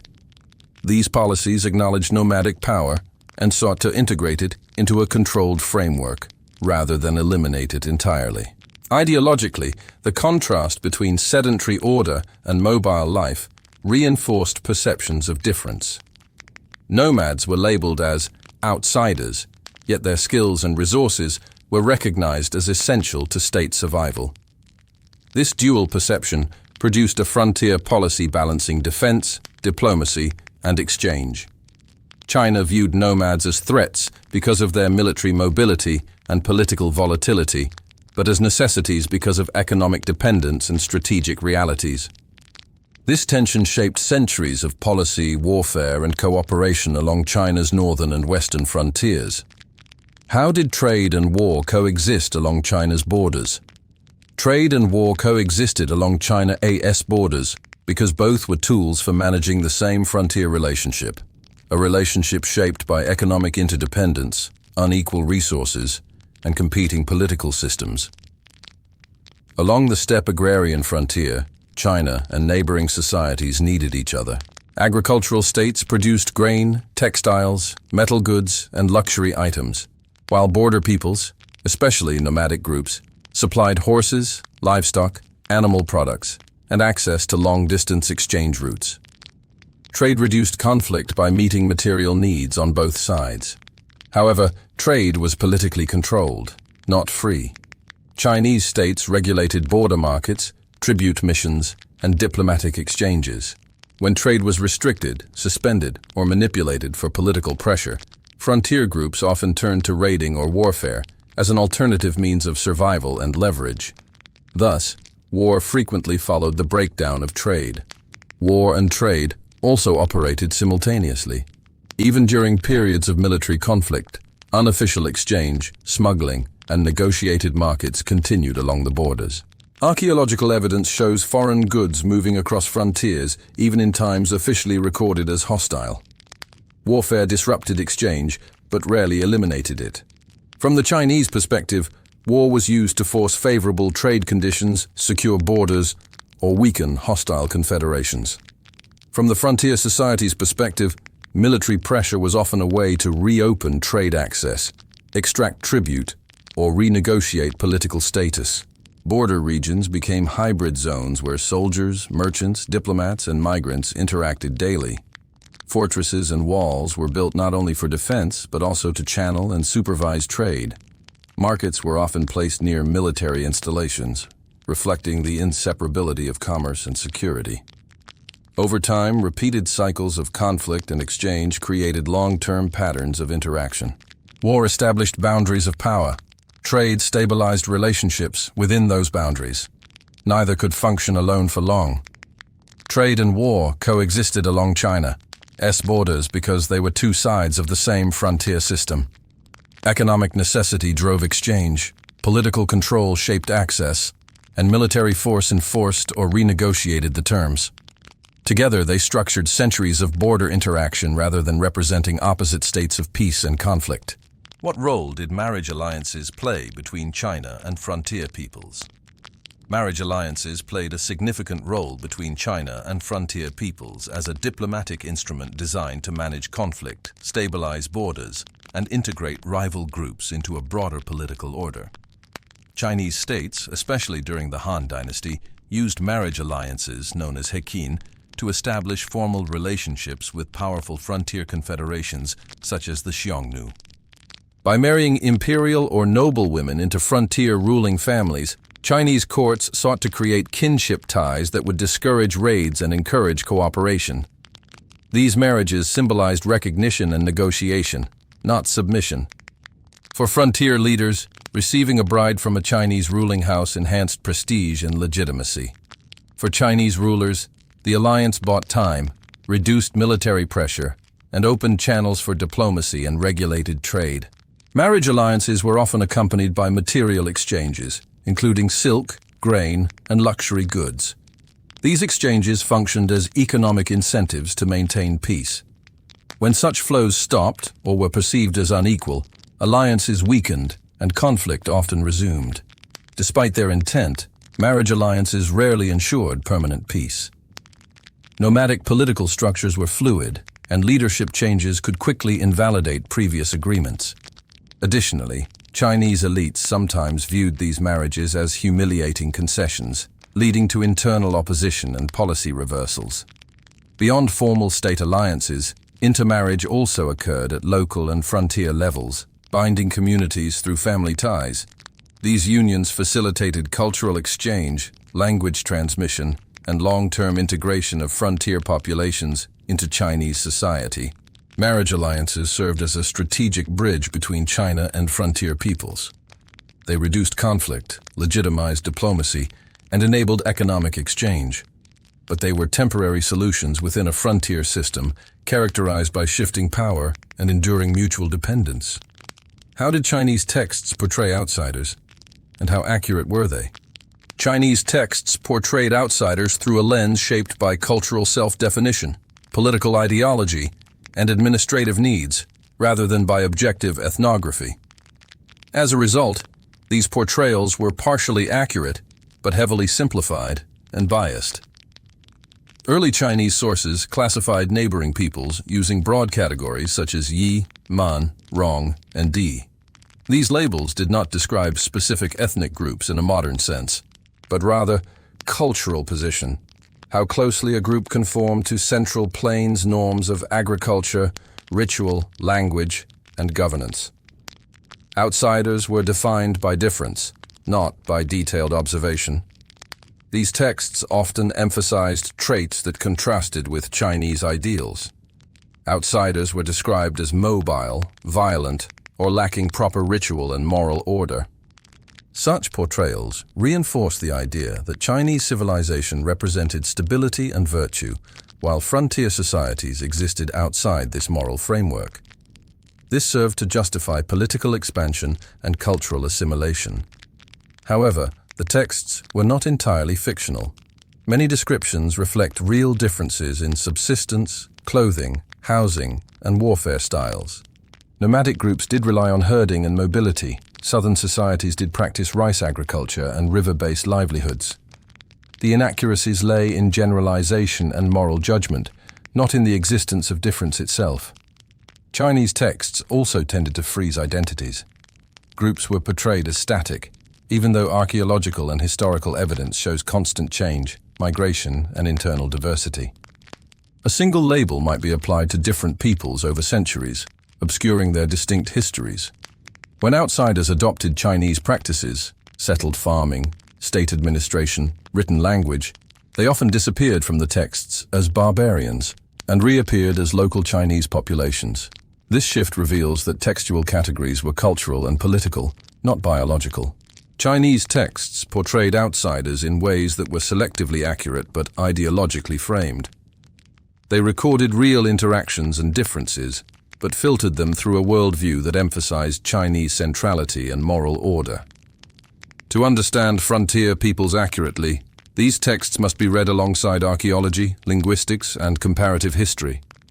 Why were conflicts with nomads so persistent throughout Chinese history?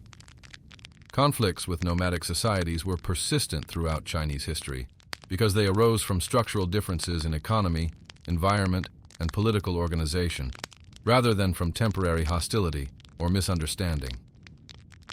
China's agrarian civilization depended on fixed land, stable harvests, and dense populations. Nomadic societies depended on mobility, pasture access, and seasonal movement across vast open landscapes. These two systems met along a long frontier where resources were limited and ecological conditions were unstable. Drought, cold spells, or pasture failure on the steppe could immediately push nomadic groups toward Chinese borderlands in search of food, trade, or survival. Economic interdependence intensified conflict. Nomads relied on agricultural products they could not produce, while China relied on steppe horses and animal goods. When trade channels failed, due to political tension, state collapse, or restrictive policies, raiding became an alternative means of resource acquisition. Conflict was therefore often a substitute for disrupted exchange, not a desire for conquest alone. Political structures also contributed. Nomadic confederations could form rapidly under strong leaders, creating sudden military threats, but they were also prone to fragmentation. Each rise and fall reset relations, forcing Chinese states to confront new coalitions repeatedly.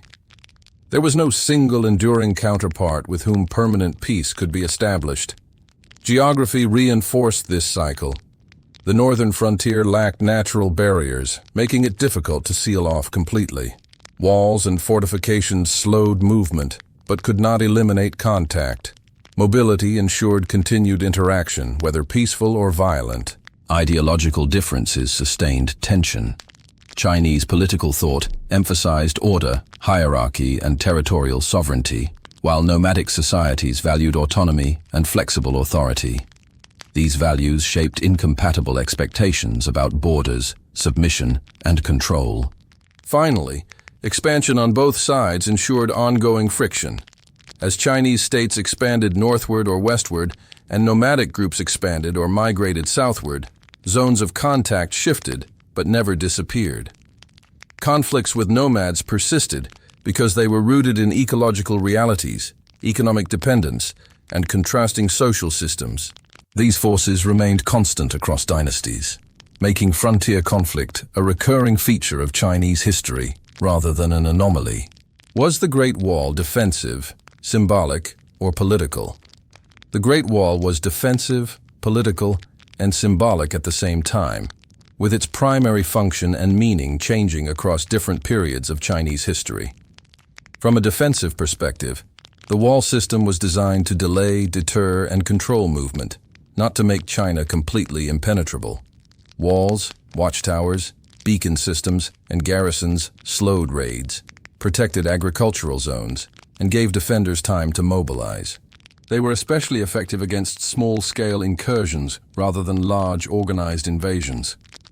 Archaeological and historical evidence shows that walls were integrated with troops, patrols, and logistics, making them part of a broader military strategy rather than a standalone barrier. Politically, the Great Wall was a tool of state control and frontier management. It marked zones where the state asserted authority, regulating trade, migration, taxation, and military movement. Gates and passes functioned as checkpoints, allowing the government to channel commerce and diplomacy. Building and maintaining the wall also demonstrated the state's capacity to mobilize labor, resources, and administrative coordination, reinforcing central authority internally, as much as deterring external threats. Symbolically, the wall expressed a civilizational boundary. It represented the perceived divide between the agrarian, bureaucratic world of Chinese states and the nomadic societies of the steppe. This symbolism was powerful in later historical memory, even though the frontier was in reality a zone of interaction rather than separation.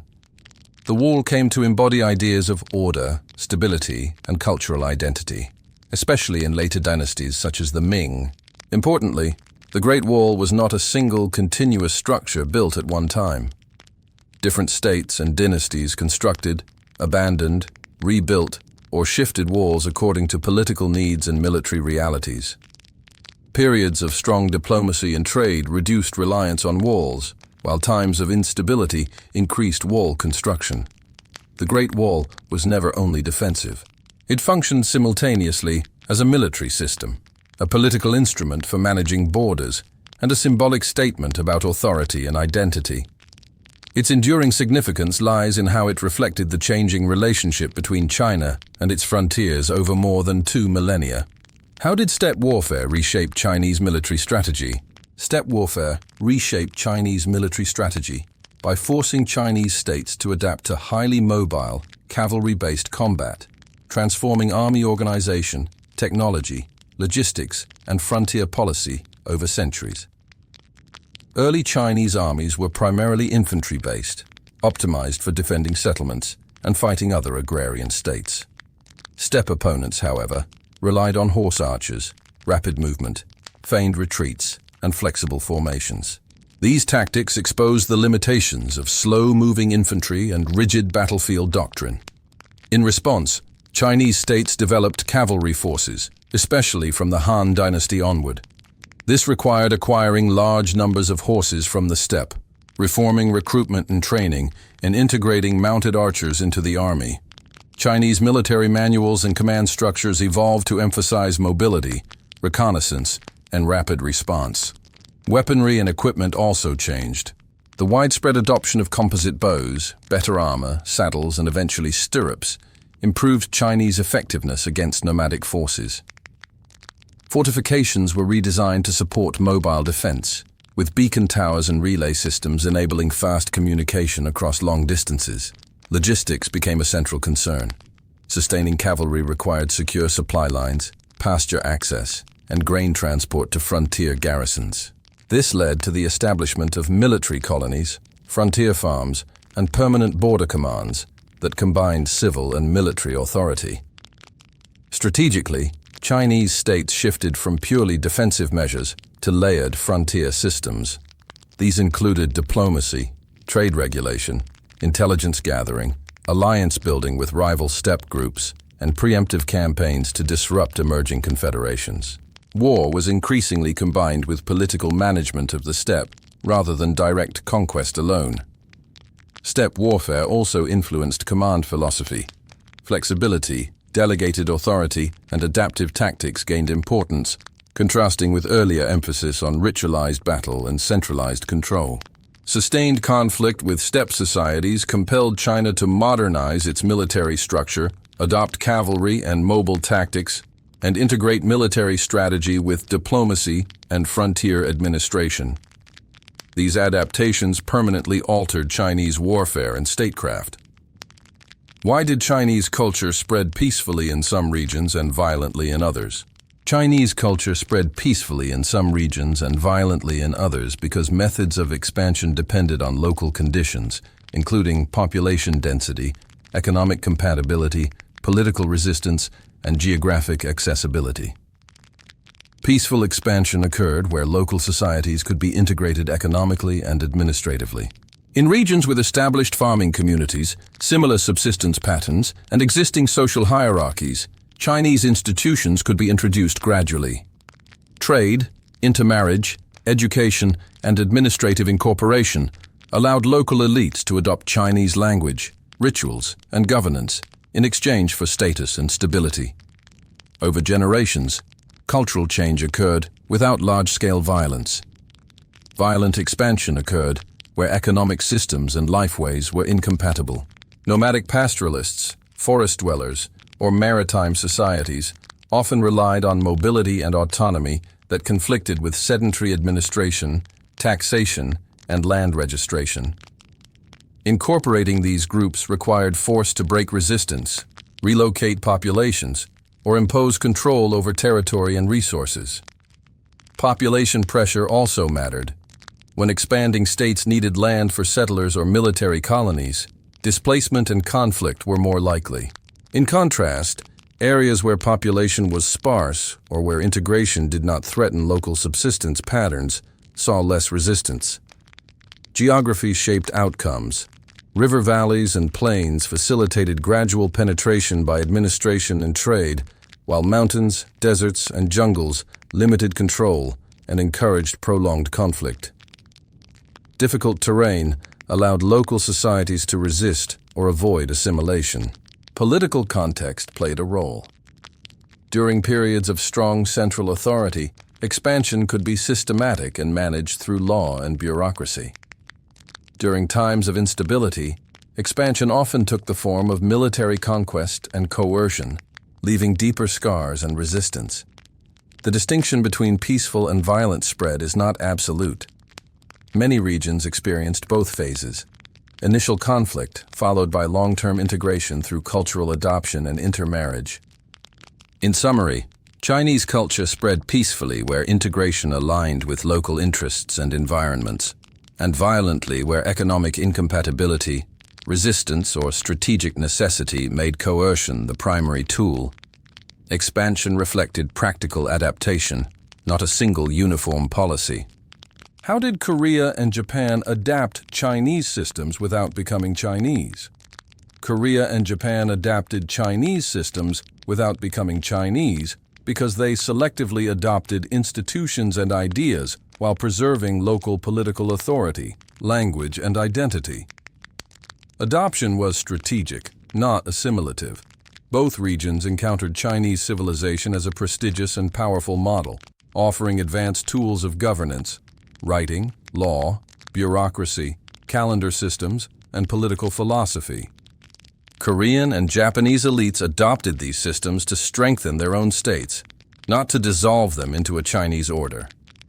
In Korea, early kingdoms such as Goguryeo, Baekje, and Silla adopted Chinese writing, administrative titles, legal concepts, and Buddhism.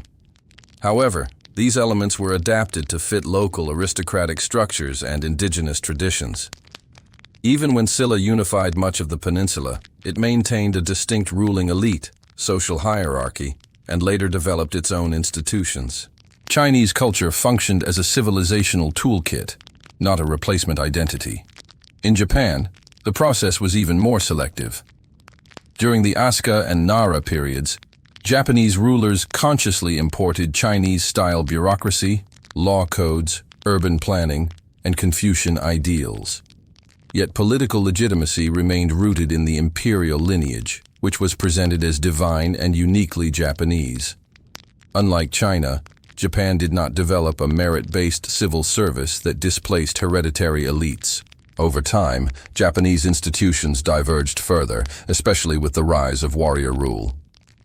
Language was decisive. Both Korea and Japan used Chinese characters for writing, but they retained distinct spoken languages. Eventually, Korea developed Hangul, and Japan adapted characters to represent Japanese grammar. This ensured cultural continuity independent of Chinese linguistic dominance. Geography also mattered. Physical separation limited direct control and mass migration from China, allowing adaptation without political incorporation. Cultural exchange occurred through diplomacy, monks, scholars, and texts, not conquest or settlement. Ideologically, both societies reframed Chinese ideas. Confucian ethics and Buddhism were integrated into local worldviews rather than replacing indigenous beliefs.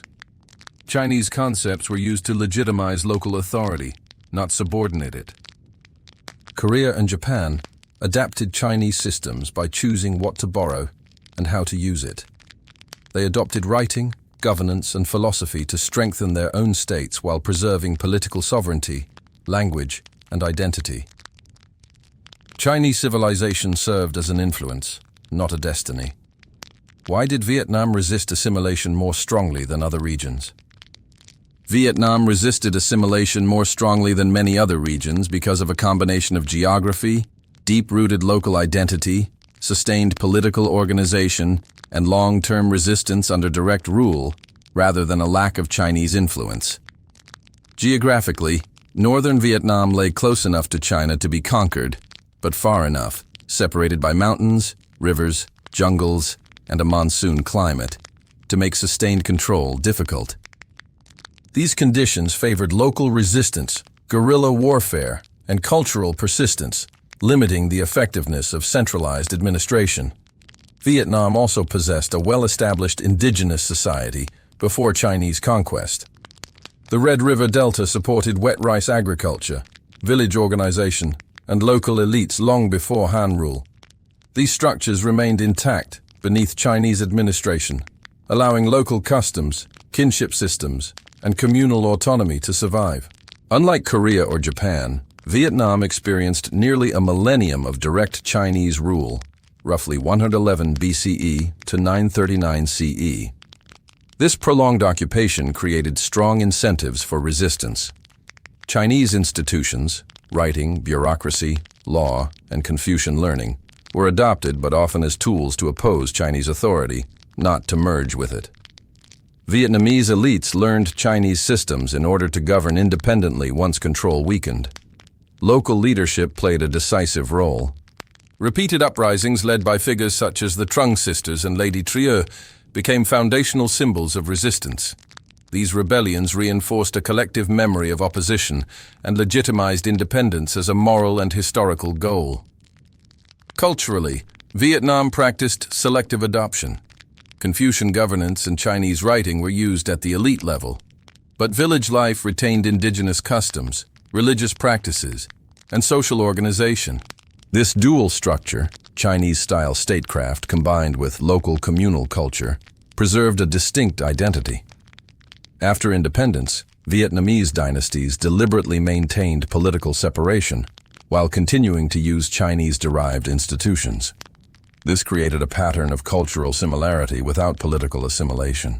Vietnam resisted assimilation more strongly because it combined geographic defensibility, resilient local institutions, prolonged experience of foreign rule, and a strong tradition of resistance. Chinese culture influenced Vietnam deeply, but that influence was reshaped into a foundation for independence rather than absorption. How did geography protect or isolate Tibetan civilization? Geography protected and isolated Tibetan civilization by creating natural barriers that limited invasion, controlled contact, and shaped a distinct cultural and political development. The Tibetan Plateau is one of the highest and most inhospitable regions on Earth. Extreme altitude, thin air, harsh winters, and limited arable land made large-scale military campaigns difficult for external powers. Armies unfamiliar with high-altitude conditions faced logistical failure, disease, and exhaustion. These factors discouraged sustained conquest and protected local societies from continuous external domination. Mountain ranges such as the Himalayas, Kunlun, and Kilian formed formidable physical barriers. These ranges restricted movement to a small number of passes, allowing Tibetan groups to control access and monitor trade and diplomacy. Isolation was not absolute, but contact was selective and manageable. This geography encouraged self-reliance and adaptation. Pastoralism, high-altitude agriculture, and seasonal mobility shaped social organization. Communities developed political systems suited to sparse populations and difficult terrain, distinct from lowland agrarian states. At the same time, geography did not cut Tibet off entirely. Key routes connected Tibet to Central Asia, South Asia, and China. Through these corridors, Buddhism, trade goods, and ideas entered the plateau. However, the difficulty of travel meant that external influences were filtered and adapted, not imposed wholesale. When Tibetan states emerged, especially during the Tibetan Empire, 7th and 9th centuries CE, geography enabled expansion as well as defense. Mastery of high-altitude logistics allowed Tibetan armies to project power into surrounding regions while remaining difficult to subdue. Culturally, isolation supported the development of a distinct religious and linguistic identity. Tibetan Buddhism, writing systems, and administrative practices evolved in ways shaped by plateau conditions and limited but meaningful contact with neighbors. Geography protected Tibetan civilization by making conquest costly and control difficult, while isolating it enough to preserve distinct traditions. At the same time, strategic routes ensured engagement with the wider world on Tibetan terms, rather than through sustained external domination. Was Tibet historically independent, integrated, or alternating between both? Historically, Tibet alternated between periods of independence, integration, and indirect incorporation, rather than fitting a single, unchanging status. Its political relationship with neighboring powers, especially Chinese states, shifted according to regional power balance, internal Tibetan organization, and broader Eurasian dynamics. During the early period, Tibetan societies were independent tribal and regional polities shaped by the Tibetan Plateau's geography. There is no evidence of sustained external control before the rise of a centralized Tibetan state. From the 7th to 9th centuries CE, Tibet was clearly independent and expansionist under the Tibetan Empire. It possessed its own monarchy, military, writing system, laws, and foreign policy. The empire controlled large territories in Central Asia and frequently confronted Tang China as an equal power through war and diplomacy. Treaties from this period recognized Tibet as a sovereign state. After the collapse of the Tibetan Empire in the 9th century, Tibet entered a long phase of political fragmentation. Authority was divided among regional rulers, monasteries, and aristocratic families. During this time, Tibet was largely self-governing, though it lacked a unified central state. From the 13th century, Tibet became linked to external empires through indirect integration. Under the Mongol Empire and the Yuan dynasty, Tibet was incorporated into a larger imperial framework, but it was not governed like Chinese provinces. Local religious leaders retained authority, and administration followed a patron-priest relationship rather than direct bureaucratic rule. During the Ming dynasty, Tibet was mostly autonomous, with Chinese courts exercising influence through titles, diplomacy, and religious patronage rather than direct administration. There was no permanent Ming civil or military government in Tibet. Under the Qing dynasty, 18th early 20th centuries, Tibet experienced deeper integration, especially after Qing military interventions. Qing officials, ambans, were stationed in Lhasa, and imperial authority influenced succession and foreign affairs. However, local governance remained largely in Tibetan hands, making this period one of imperial oversight rather than full provincial integration. After the fall of the Qing dynasty in 1911, Tibet functioned for several decades with de facto independence, maintaining its own administration and external relations, though its international status was contested. Tibet's history is best described as alternating between independence, autonomy under external empires, and varying degrees of integration. Its political status changed over time, shaped by geography, military power, and regional imperial structures, rather than a single continuous model. What defines civilization? Bloodline, culture, language, or memory? Civilization is not defined by bloodline, but by shared culture, language systems, institutions, and collective memory that bind diverse peoples into a continuous social world over time. Bloodline alone cannot define a civilization. Archaeological and genetic evidence across all major civilizations shows constant population mixing through migration, intermarriage, and assimilation. No civilization has ever been biologically uniform. Genetic continuity exists, but it does not determine civilizational identity. Culture is central. Shared practices, such as agriculture, ritual, law, governance, art, and moral values, create recognizable ways of life. These practices can be learned, adopted, and transmitted across generations and populations. Cultural participation, not ancestry, determines belonging. Language, especially in its written form, provides durability. Writing systems preserve knowledge, enable administration, and allow communication across time and space. A shared literary tradition can unite speakers of different dialects or even different spoken languages, as seen in Chinese civilization. Collective memory gives civilization meaning and continuity. Myths, histories, rituals, and commemorations create a shared understanding of the past. These narratives are not always literal, but they shape identity by explaining origins, values, and purpose. Memory allows civilizations to survive political collapse and re-emerge in new forms. Institutions link these elements together. Schools, bureaucracies, religious organizations, and legal systems ensure transmission beyond individual lifetimes. Without institutions, culture and memory fragment. Civilization is defined by shared systems of meaning and practice, not by bloodline. Culture provides content, language provides structure, institutions provide continuity, and memory provides identity. Together, they allow diverse peoples to become and remain a single civilization across centuries. Can a civilization absorb conquerors without losing itself?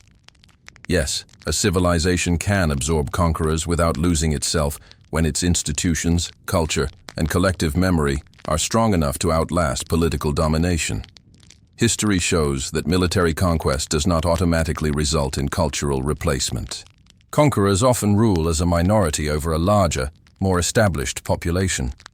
To govern effectively, they adopt the existing administrative systems, language of governance, legal norms, and cultural practices of the society they control. In the Chinese case, several conquering groups, such as the Xianbei, Khitan, Jurchen, and Mongols, established ruling dynasties. While they retained some distinct customs, they increasingly relied on Chinese bureaucratic institutions, written language, taxation systems, and political philosophy. Over time, governance required participation in the existing civilizational framework.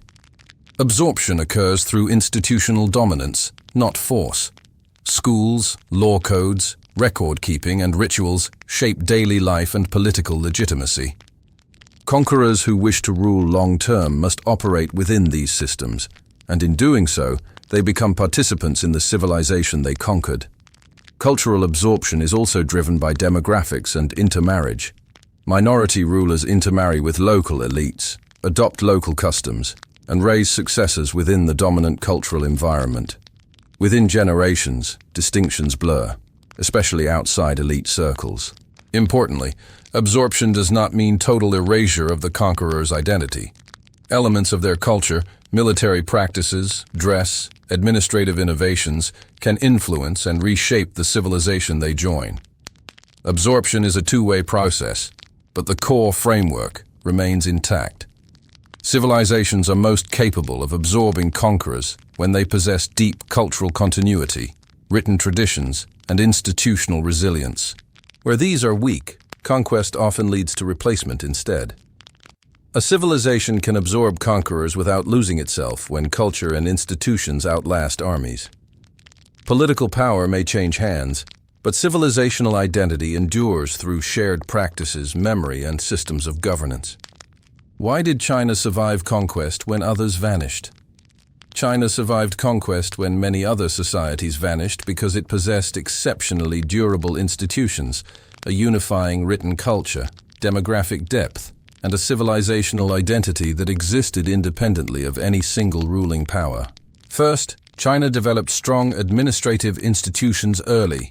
Bureaucracy, law, taxation, and record-keeping were standardized and embedded in daily governance.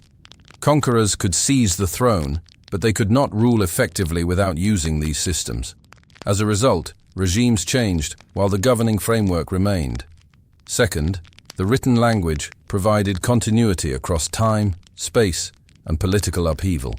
Chinese characters allowed communication and administration across diverse spoken languages and regions.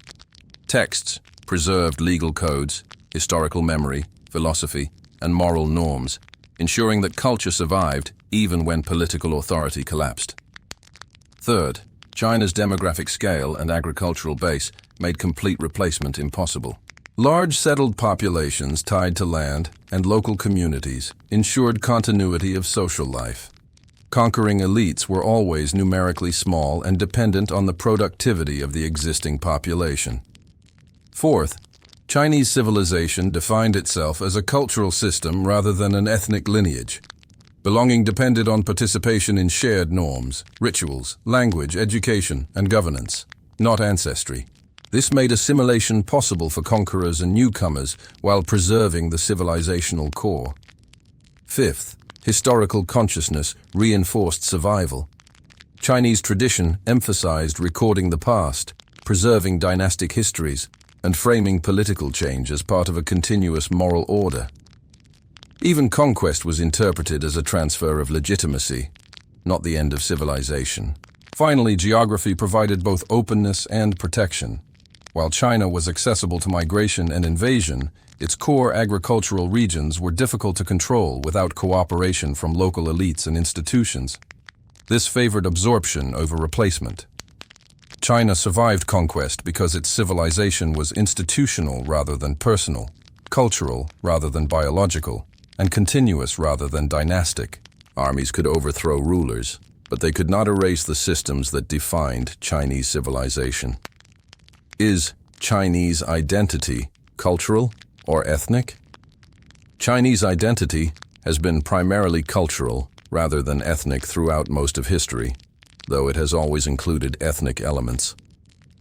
Historically, belonging to the Chinese world was defined by participation in shared culture, language traditions, written script, rituals, moral values, agricultural practices, and political institutions, rather than by common ancestry. The early concept of Huaxia described cultural affiliation, not biological descent. Groups who adopted Huaxia norms became part of the Chinese world regardless of origin. Chinese historical records consistently show that populations labeled as outsiders could become Chinese over time through assimilation and integration. Ethnic boundaries were fluid, and identity shifted across generations as language, customs, and political allegiance changed. Ethnicity existed, but it was secondary and situational. Regional populations differed in ancestry, appearance, and dialect, yet were considered part of the same civilization once they shared institutions and cultural practices. Genetic studies of modern Han Chinese reveal significant regional diversity, confirming that Chinese identity did not emerge from a single ancestral group. The written language reinforced cultural unity. A shared script allowed communication and administration across diverse spoken languages, making cultural participation more important than ethnic homogeneity. The modern idea of Chinese as a fixed ethnic category developed much later, especially in the late imperial and modern periods, under the influence of nationalism and global concepts of ethnicity. Even then, the cultural foundation remained central. Chinese identity has historically been cultural in its core, defined by shared practices, institutions, and memory. Ethnicity played a role, but it did not determine belonging. To be Chinese was to participate in a civilization, not to descend from a single bloodline. How did historical narratives shape loyalty and resistance? Historical narratives shaped loyalty and resistance by providing shared meanings of legitimacy, identity, and moral obligation, which people used to justify obedience, rebellion, or endurance under foreign or domestic rule. In Chinese tradition, history was not merely a record of events, but a moral guide. Official histories framed rulers as legitimate or illegitimate based on virtue, governance, and adherence to ritual order. The concept, later known as the mandate of heaven, taught that loyalty was conditional. Obedience was owed to just rulers, but resistance was justified when rulers failed morally or materially. These narratives fostered loyalty by linking political authority to cosmic and historical continuity. Rulers presented themselves as heirs to a long civilizational lineage, invoking past sages, dynasties, and moral exemplars. For subjects, loyalty meant preserving order, stability, and inherited norms rather than personal allegiance to a ruler. At the same time, the same historical framework enabled resistance. rebels and reformers drew on historical precedents to legitimize opposition. By portraying their actions as restoring proper order or reviving ancient virtue, they transformed rebellion into moral correction rather than treason. Under foreign or conquest dynasties, historical narratives became tools of negotiation. Rulers who adopted Chinese historical models, patronizing scholars, commissioning dynastic histories, and honoring past traditions, could claim legitimacy and gain loyalty. Those who rejected these narratives faced resistance framed as defense of civilization rather than ethnicity. Local and popular memory also mattered. Stories of loyal officials, martyrs, and successful resistance movements circulated through education, ritual, and oral tradition. These narratives shaped collective identity and taught communities when endurance, accommodation, or defiance was honorable. Historical narratives shaped loyalty and resistance by defining the moral conditions of authority.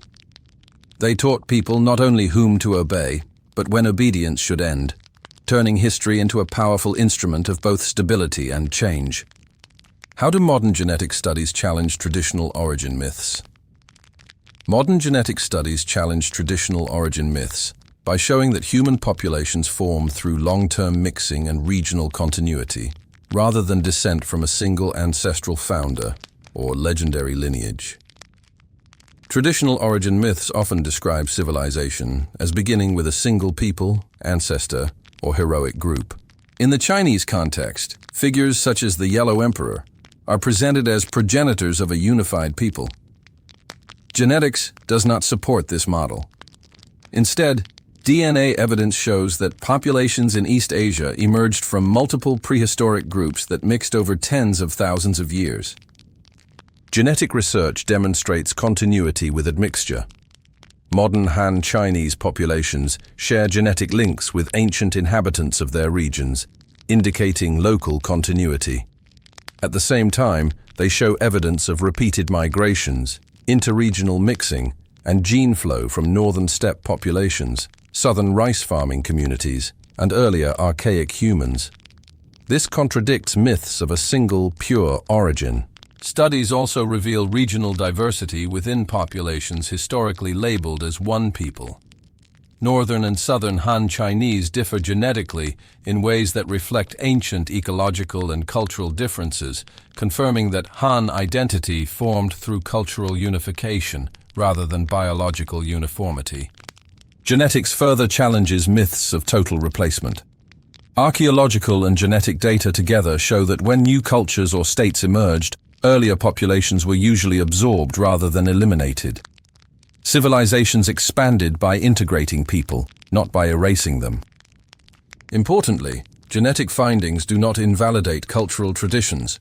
Myths function as symbolic narratives that express values, memory, and identity, not literal biological history. Genetics clarifies how populations formed biologically, while myths explain how recalled identity was constructed. Modern genetic studies replace origin myths of singular descent with a picture of deep population mixing, regional continuity, and gradual cultural integration. Civilization emerges not from one ancestor, but from many peoples becoming one through shared history and culture. What ancient conflicts still influence modern borders and identities?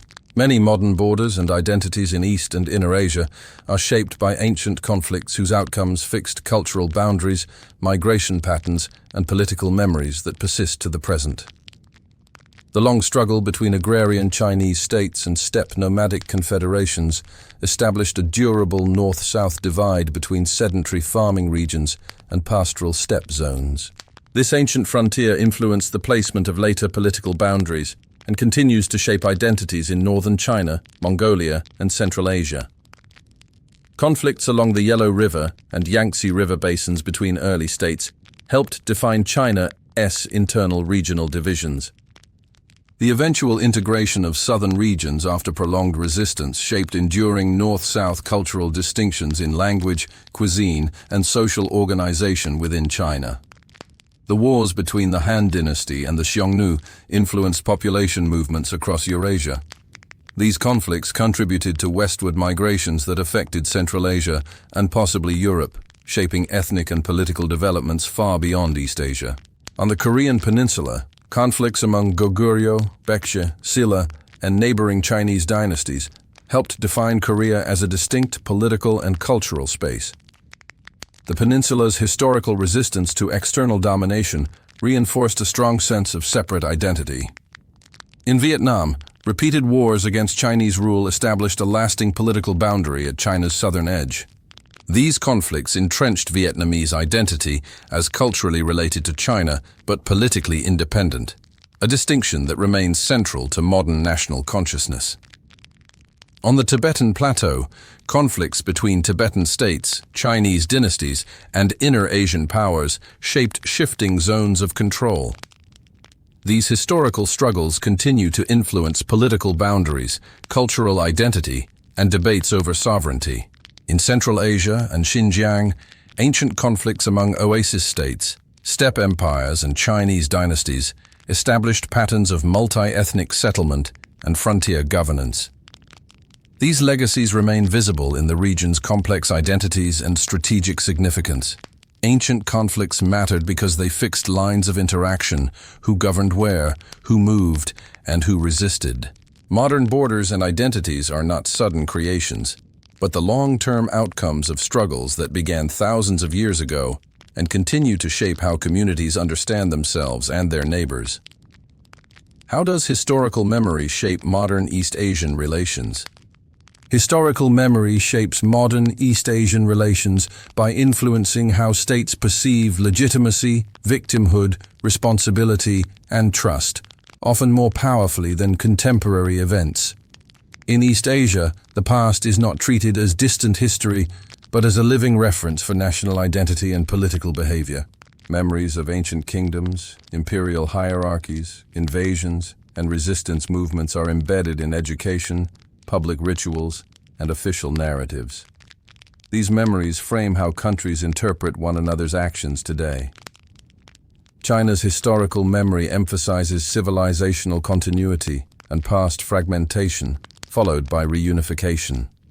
This shapes a strong sensitivity to sovereignty, territorial integrity, and internal unity.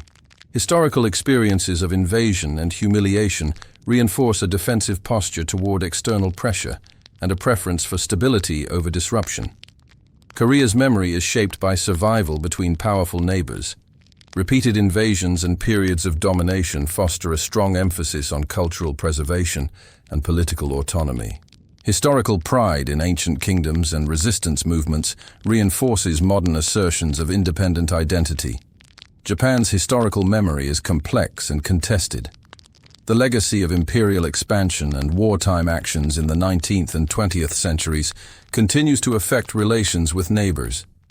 Differences in how history is interpreted, between acknowledgement, reinterpretation, or minimization, directly influence diplomatic trust and tension. Vietnam's memory centers on long resistance against foreign domination, especially from the north. This reinforces a strong national narrative of independence combined with caution toward larger powers, even when cultural similarities exist. In regions such as Tibet, Xinjiang, and Inner Asia, historical memory shapes internal and external debates about autonomy, integration, and governance. Competing narratives about past status, independence, autonomy, or incorporation affect modern political positions. Historical memory also affects diplomacy. Symbolic acts, apologies, commemorations, textbook content, and public statements carry disproportionate weight because they are read as affirmations or denials of historical experience. Disputes often arise not from material interests alone, but from perceived disrespect to historical memory. Importantly, historical memory is selective and constructed. States emphasize certain episodes while downplaying others to support contemporary goals. This does not make memory false, but it makes it politically active. Historical memory shapes modern East Asian relations by providing the emotional and moral framework through which states interpret power, threat, and cooperation. The past remains influential because it defines how nations understand who they are, who others are, and what justice or security should look like today. What parts of ancient Chinese identity remain unchanged today? several core elements of ancient Chinese identity have remained remarkably resilient into the present, not as unchanged relics, but as continuously adapted foundations. Their endurance explains why Chinese civilization shows such long-term continuity, despite political, ethnic, and social change. 1. Civilization over lineage. From the earliest Huaxia concept, Chinese identity was defined by participation in a shared culture, not by bloodline alone. This idea remains central today. Being Chinese has historically meant engaging with shared language traditions, social norms, and institutions. This cultural definition allowed absorption of diverse peoples in antiquity and still underlies modern national identity. 2. Written language as civilizational glue.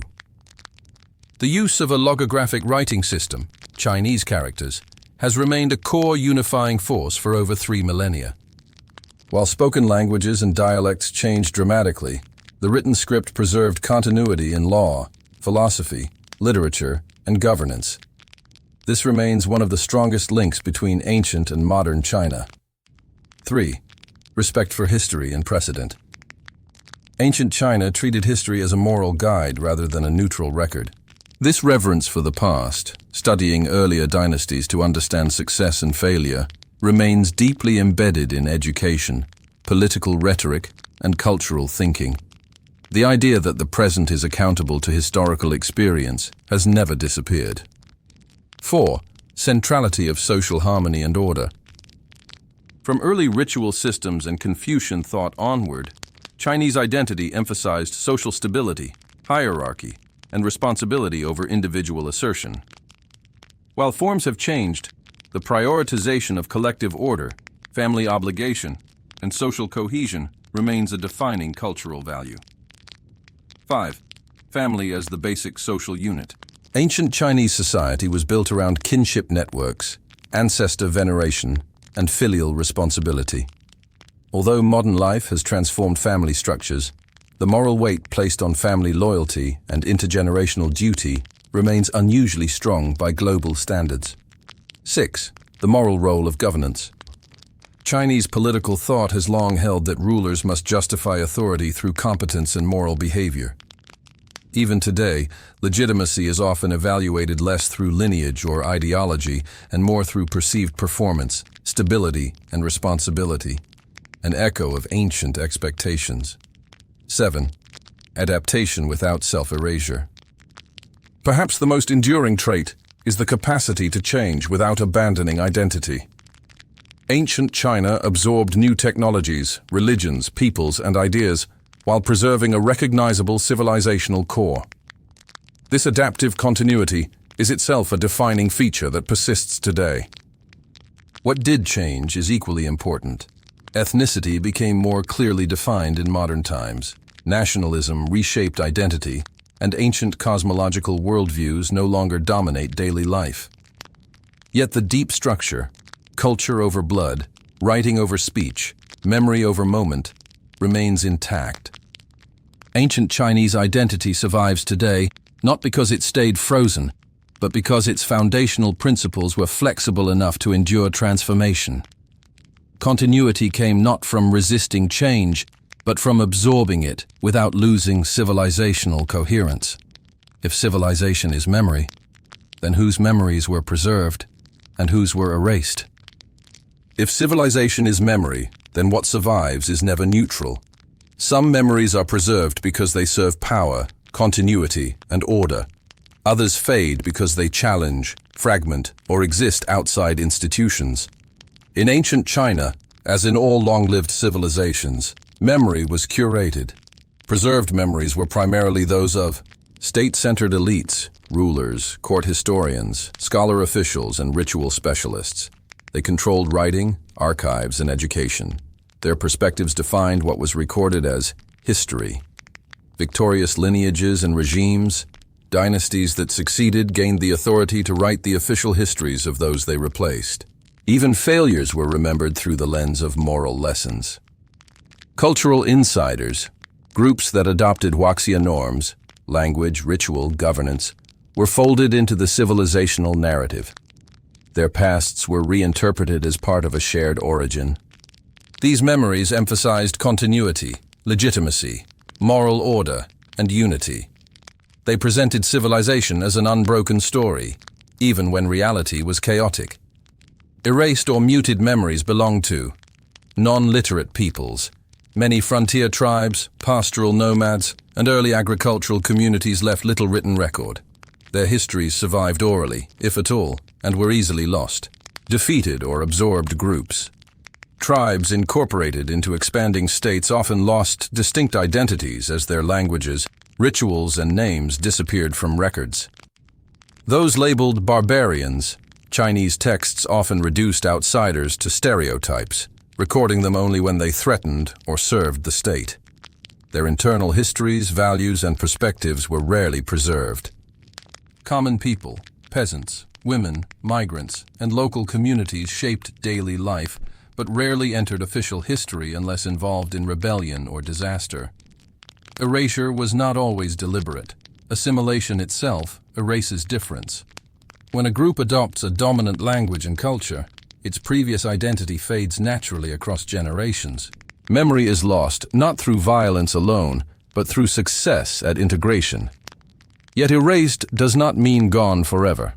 Archaeology, linguistics, genetics, and comparative anthropology now recover fragments of these silenced pasts. Settlements beneath capitals, loanwords in languages, DNA patterns in populations, rituals embedded in orthodox traditions. In this sense, civilization preserved the memories that maintained order and legitimacy, while forgetting those that did not fit the narrative of unity. What we inherit today is not the full past, but a filtered memory shaped by power, survival, and adaptation. To study civilization honestly is not only to remember what was written, but to ask who had the power to write and who did not. Here, at the end of this long journey through deep time, we return to the beginning, not to a place on a map, but to a truth. We have seen that China was not born in a single moment, nor from a single people.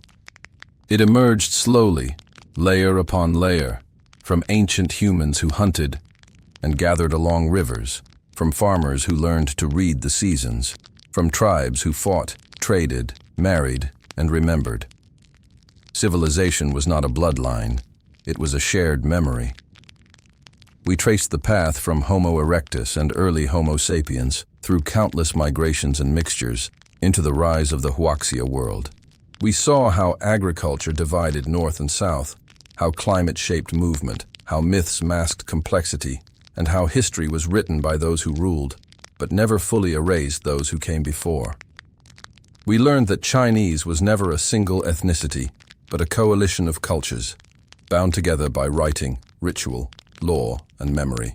That nomads and farmers were not enemies by nature, but mirror societies, dependent on one another through war, trade, and survival. That borders were not lines drawn once, but scars left by ancient conflicts still shaping identities today. We saw how conquerors ruled China and were changed by it, how language unified diversity, how intermarriage blurred boundaries, how some peoples were absorbed, others resisted, and some vanished from the written record, yet live on in DNA, in place names, in forgotten customs.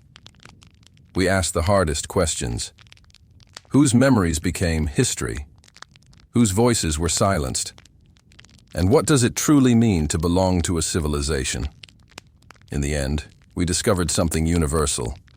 A civilization survives not because it is pure, but because it remembers. Not because it never falls, but because it rises again, carrying forward stories, values, and meaning. And now, the story turns to you. Because memory is not only ancient, it is personal. I invite you, truly from the heart, to write your personal confession in the comments. What part of this story moved you? What truth challenged you?